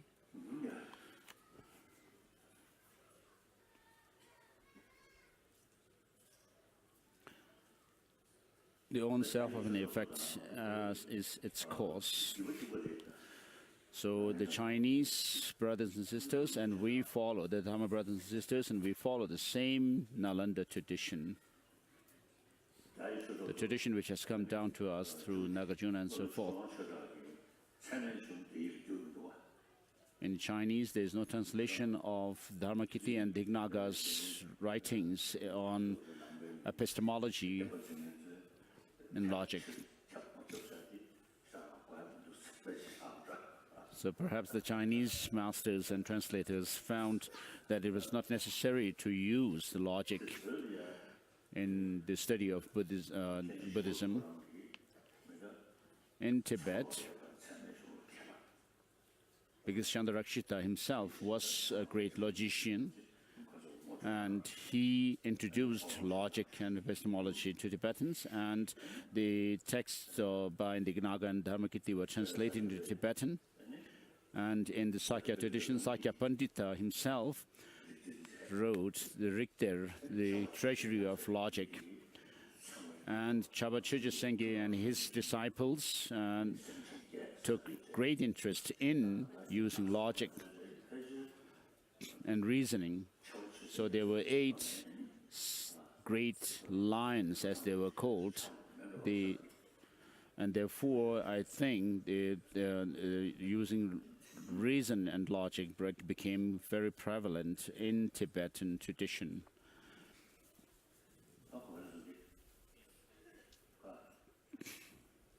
The own self of an effect is its cause. The production of that effect is considered to be from that cause. Therefore, for existence, which are the effects, birth from themselves, their own being, the cause, the causes, it is accepted. If this is your view, then, because the cause is not different from it, the effect, like the self of that effect, the cause would be no cause. That is, cease to be a cause.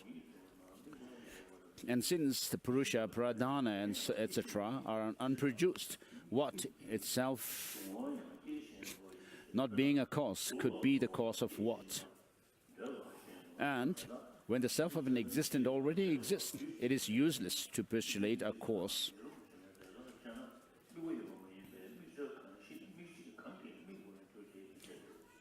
A is produced from the same A, so the generator and what is generated become identical.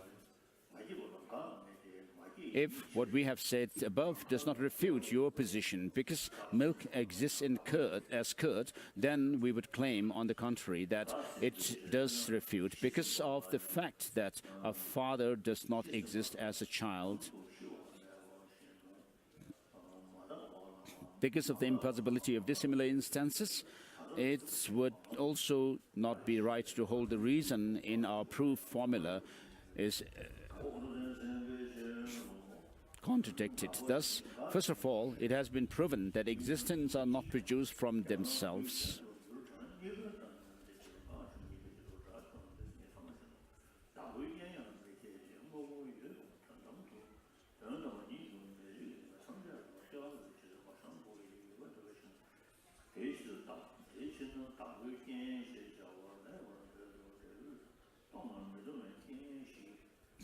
Next comes the analysis of His Holiness is on the analysis of conditions. We talk about empowering conditions and so forth, such as the eye sense faculty being the empowering condition of the eye consciousness.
And when the self of an existence already exists, it is useless to postulate a cause. A is produced from the same A, so the generator and generated are.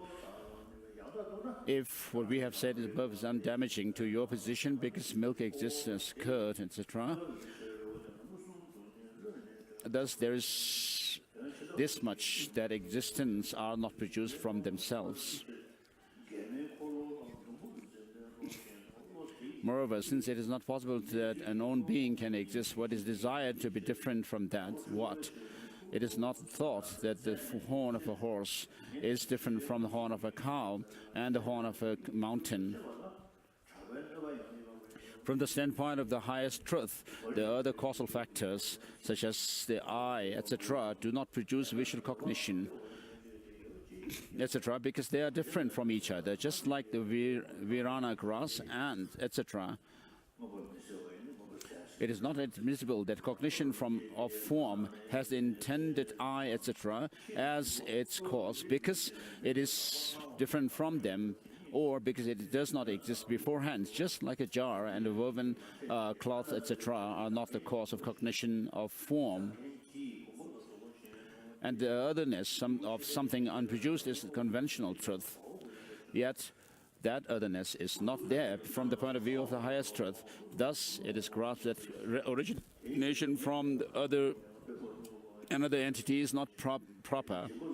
If you now hypothesize the arising of something that is produced but is inexpressible, then that production is useless, nor can there be the arising of what is not arisen, because it is impossible, just like the sky flower.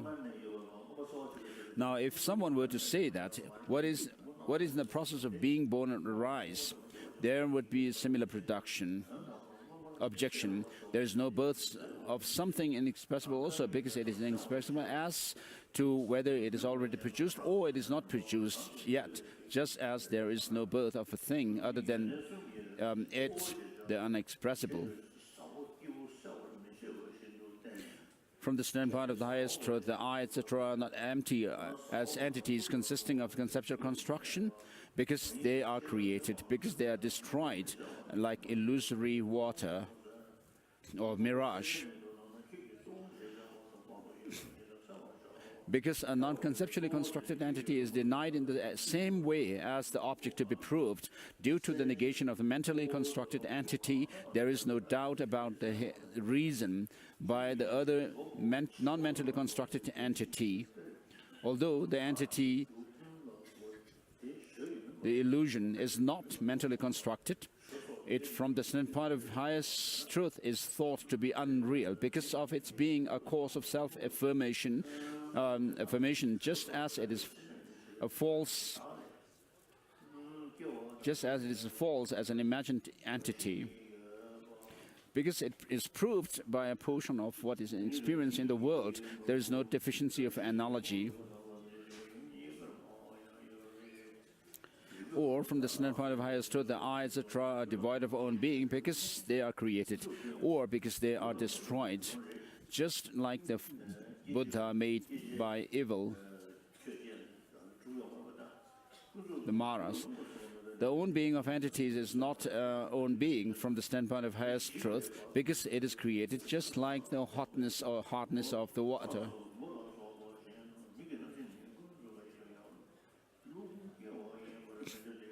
It is not logically proper that entities arise by themselves, that is, by their own being, and it is not seen that entities arise through the state of another, that is, as something else, just as the rising of a cow in the form of a donkey is not seen. The production of others, such as causal conditions, is conventional. Accordingly, there is no contradiction with the theory we have accepted, for the four pratyayas do not truly exist from the standpoint of the highest truth. It is not property either that what exists or what does not exist has a causal condition because of being in existence, and not being in existence are not effects. Alternatively, how can the causal condition of something which does not arise really be a causal condition? The cause is not what produces the result because it is void of that, the result, just like things which are different from them, nor is what is about to arise produced from that cause, because it does not exist beforehand, just like things which are different from them.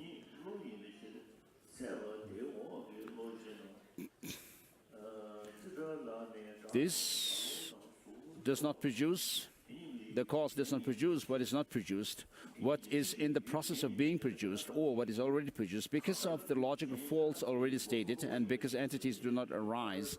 Therefore, there is truly no cause, pratyaya, or causal conditions. What has already arisen does not attach itself to supporting cause, for then the arising of what is already arisen would be in vain. What is not arisen yet also does not attach itself to the supporting cause, because it is not produced yet, just like what has not arisen as its nature.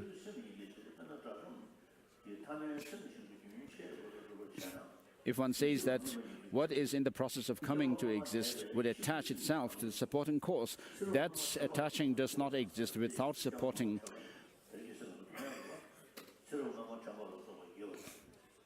The inclusion of action being born is that which lacks some part is not desired. Alternatively, from the standpoint of higher truth, there is no support for the mind. Mental functions is not acceptable because it is something in the process of coming into existence, and because it is something to be perceived just like a form. Moreover, if one were to say that what has a support would attach to the object, it would not be proper because of the absence of difference of time. Thus, since the object does not exist, what could be the object of what? What is not arisen yet is not blocked because it has not arisen. Just like the sky flower, what has already disappeared is not blocked because it has already disappeared, just as in the case of dead person. What has not disappeared yet is not blocked because it has not disappeared yet. Just like a lamp that is existing, that what is the process of disappears is not desired because of the refutation already stated. Even then, what is in the process of disappearing is what is in the process of coming into existence would be simultaneous or temporarily separate. In any case, it is not like the final mind of another half justified because of its being in the process of disappearing.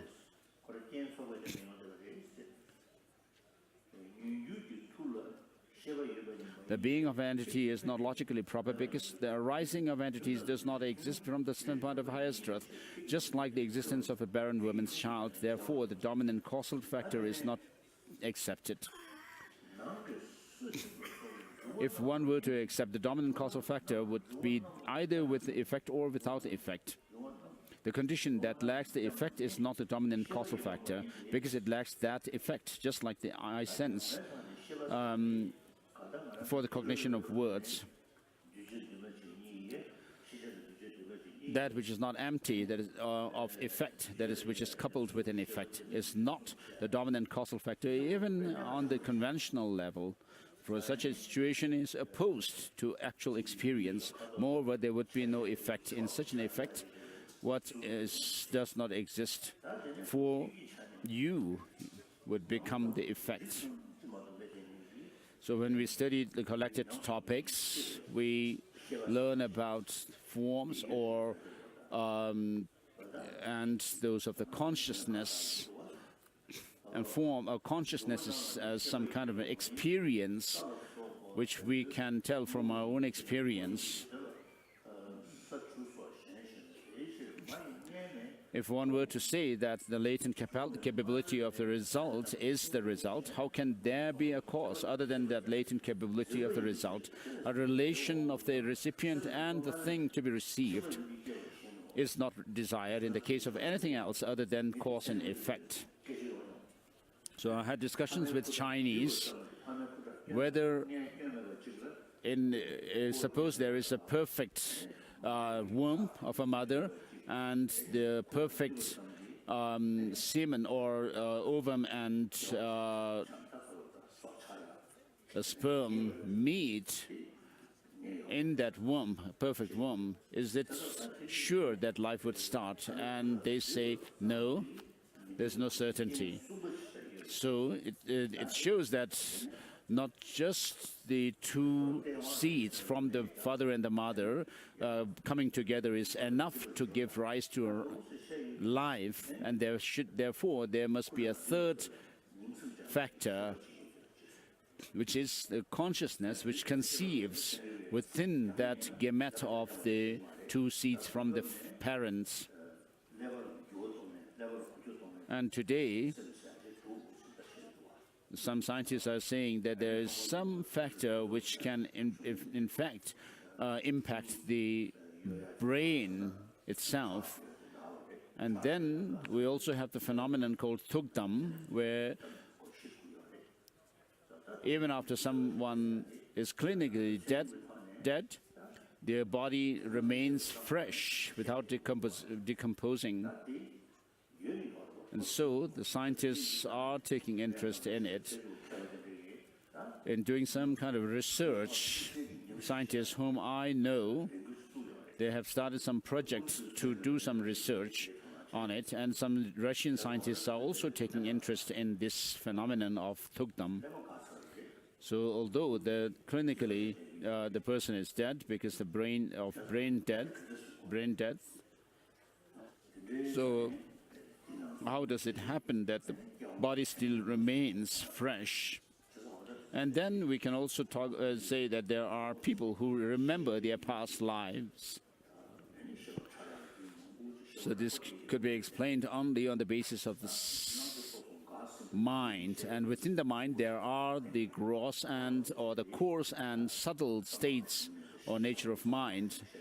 And the gross ones, of course, cease when a person dies from one life, whereas the subtle one continues. And so there's no other explanation other than explaining these things on the basis of this subtle mind. We talk about countless billions of different world systems which come about through the coming together of the elements. And then, due to the formation and configuration, different configurations of these elements, which cannot be explained only on the basis of the external factors. but these different configurations could be explained if we are able to explain it on the basis of the karmic connection with the sentient beings who are born into those world systems, then we may be able to actually explain it better.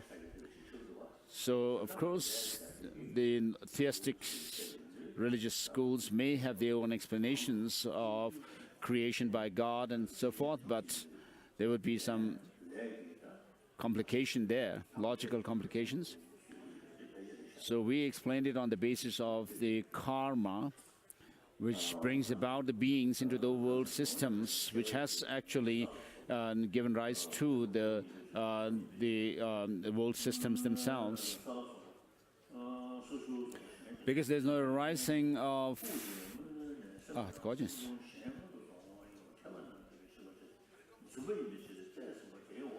A possible objection: an earthen pitcher, etc., seen as produced reasoning. Reasoning has no role to play in the cause in the case of what is perceived. If you use reasoning, the invalidation of what is actually seen and actual experience becomes something that invalidates it. By a knowledge which is similar to that of the ignorant person, the arising of picture, etc., is perceived. We do not deny such. Therefore, there is no deficiency pointed out.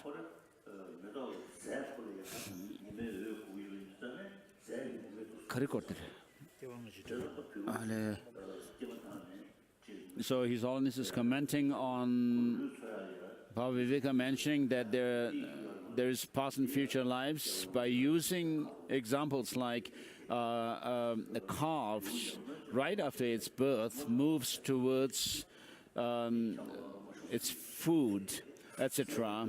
And so this is quite rudimentary reasoning, perhaps, because if this kind of reasons are used, then we may have to face some challenges, because if you look at sunflower, it actually turns towards the sun. Wherever the sun is, it faces towards that. So in that case, does the sunflower also, do we have to say that sunflower also has mind or what?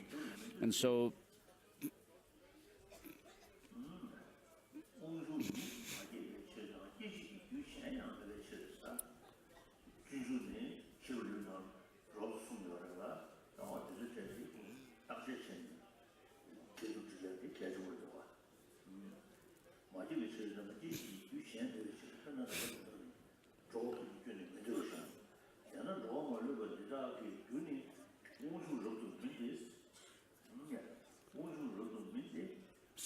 Bhavavieka objects to the assertion that all these beings are the creation of Ishvara.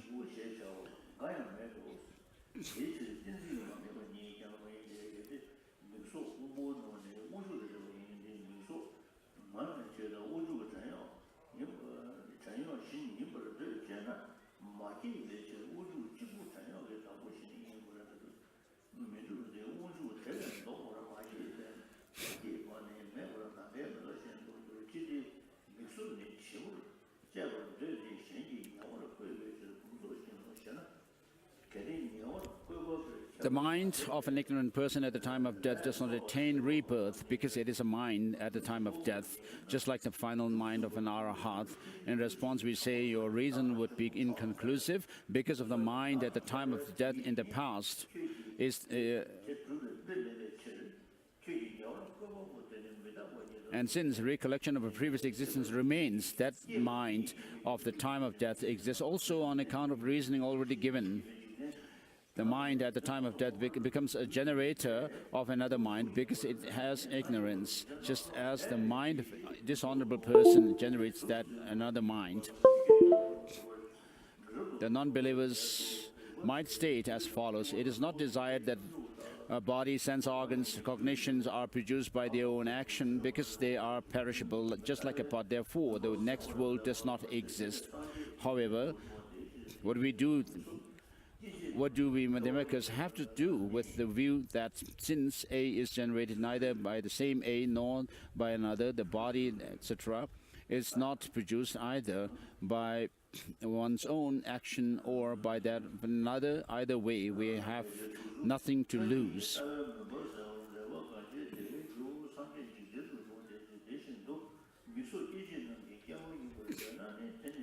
How can cognition, which has completely different characteristics from those gross elements, arise from gross elements?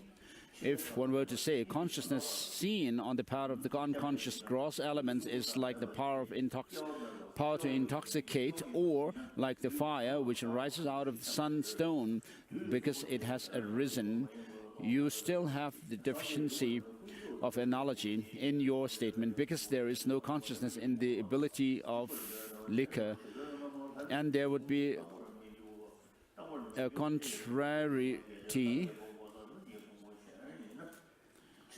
of reason in your statement, because non-equivalent kinds of cause are caused. That internal gross elements are not cognizers, or that is cognition is understood because they have firmness, that is, or etc., or because they are gross elements, just like other similar entities. Therefore, the wise man should understand that sense consciousness, which begins with womb, etc., is preceded by another previous sense consciousness, because it is one with which cognizes, just like the sense consciousness which comes after it. A calf seeks food after birth because of earlier practice or habit performed in its previous life, because it moves from purpose of searching for food, just like a full-grown sense organ. Our reason, because it moves for the purpose of searching food, would not be uncertain due to the stone which is moved by a magnet. And our reason would not be incomplete, because the eating of that calf is actually perceived. The world is not made by God, because it is the cause of pleasure for only some people, just as the worldly lord who gives pleasure does not have God as his creator. The universe is not made by God, because the universe does not have a cause, because the universe does not arise, just as it is not desired that a sky flower be the cause of the universe. God is not the ultimate cause of universe, because he has a mind, just as a cowherd is not ultimate cause of the universe. Any individual is not the lord of everything, because an entity is produced by the totality of causes, and nothing has a single creator. Therefore, the reason, because it has a mind, is not inconclusive. If one were to say that I, etc., have God as their creator, is accepted because they are many, just like servants. We reply, because an unborn and single God has not been proved, established. Ishvara would be the opposite of that, that is, of what you normally take God to be, one and uncreated. Now, if you were to say that the I, etc., have a creator, is desired by us because they have been produced, just like a pot, etc., then in that case, the creator does not have definite particularity, because therefore you would be proving something already proved by us. Then, if one were to refer to a creator with particular features, such as eternal, single, minute, etc., there would be a logical connection in your statement. There would be no logical connection in your statement. Further, if you give an example, just like a pot for a pot, there would be an occurrence of a deficiency, that Ishvara is the uneternal, the material, and the arisen in your statement. If you were to say, as conventional truth, that as conventional truth, God is the action which causes manifoldness of the world called being and the receptacles, then the proved is being proved. That is, you will prove what we have already proved. Thus, with this reasoning, one should reject saying that the world is made by time, Purusha, Pradhana, atoms, or Vishnu.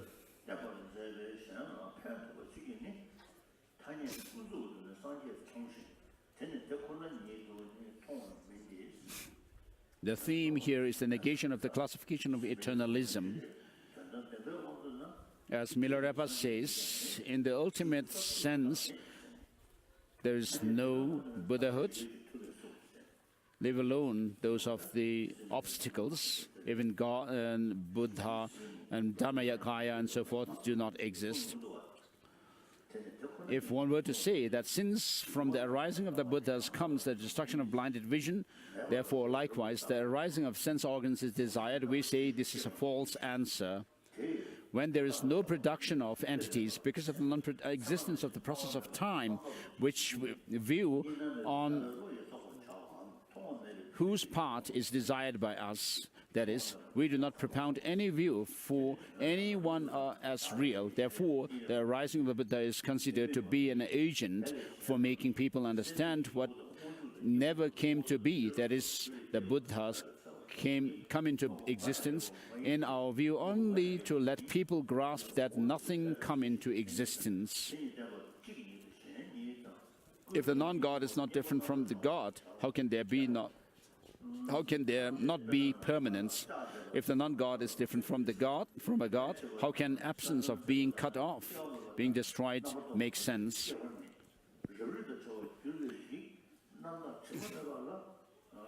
Even if one were to say that there is ineffability, one cannot decide whether identical or different. Just like that of a pot, how could there be the abandonment of extirpation, or that is permanence? Even if one were to say that that identity exists or does not exist, there is no passing over of the other in nirvana.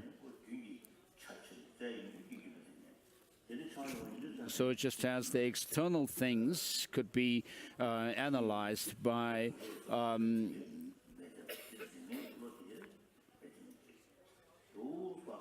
breaking them up into smaller constituent parts and still smaller parts and so forth, likewise, and that nothing could be found. Similarly, it is the case with the internal experience of mind. As the 7th Dalai Lama says, all these things in samsara and nirvana, when you analyze them, nothing stands to the test of reasoning to be this or that in the ultimate sense. And therefore, just like the dissipation of the cloud in the earth and sky, all these appearances and phenomena disappear in the view of the vision which recognizes ultimate reality.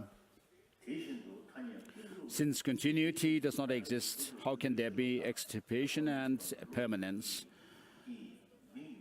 Since that the continuity does not exist, the non-arising of continuity from the standpoint of non-extirpation and non-permanence is proper. So when you are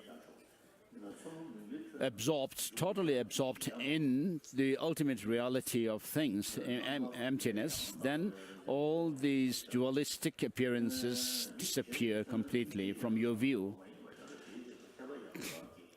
If one were to say the Buddha taught Dharma in order to secure non-arising of sentient beings, accordingly, if the effect non-arising of suffering of that, the teaching of the Buddha exists,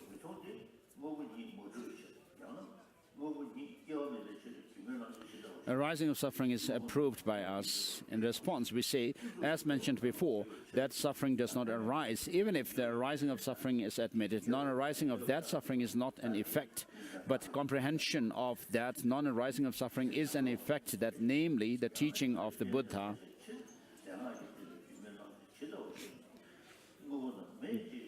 That result ought not to be self-made, since a thing does not make itself, and because X does not have contact with Y's action, it is not desired that a thing is made by another because of the impossibility of spiritual essence, sattva, that is, etc. It is not desired that suffering be born from its own continuity, and because it is not a real entity, it does not have distinction. There is no suffering in continuity.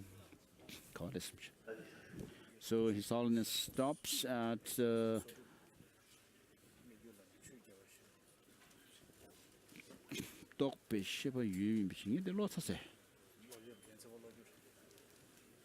so the text is on page 36. Just as we perceive water in mirage. Chapter 3, still. Verse number, I couldn't get there.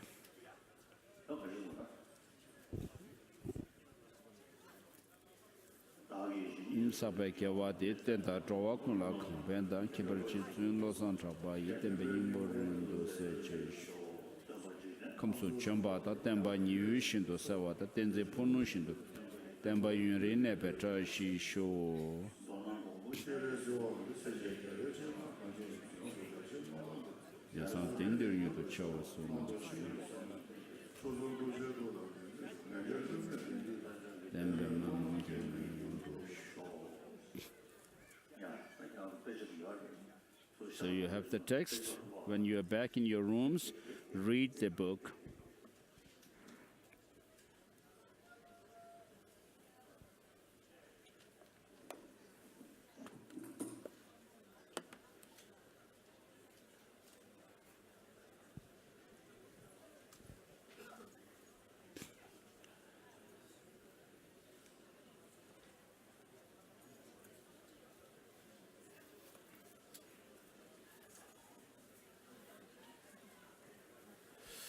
Pedro, uma pinça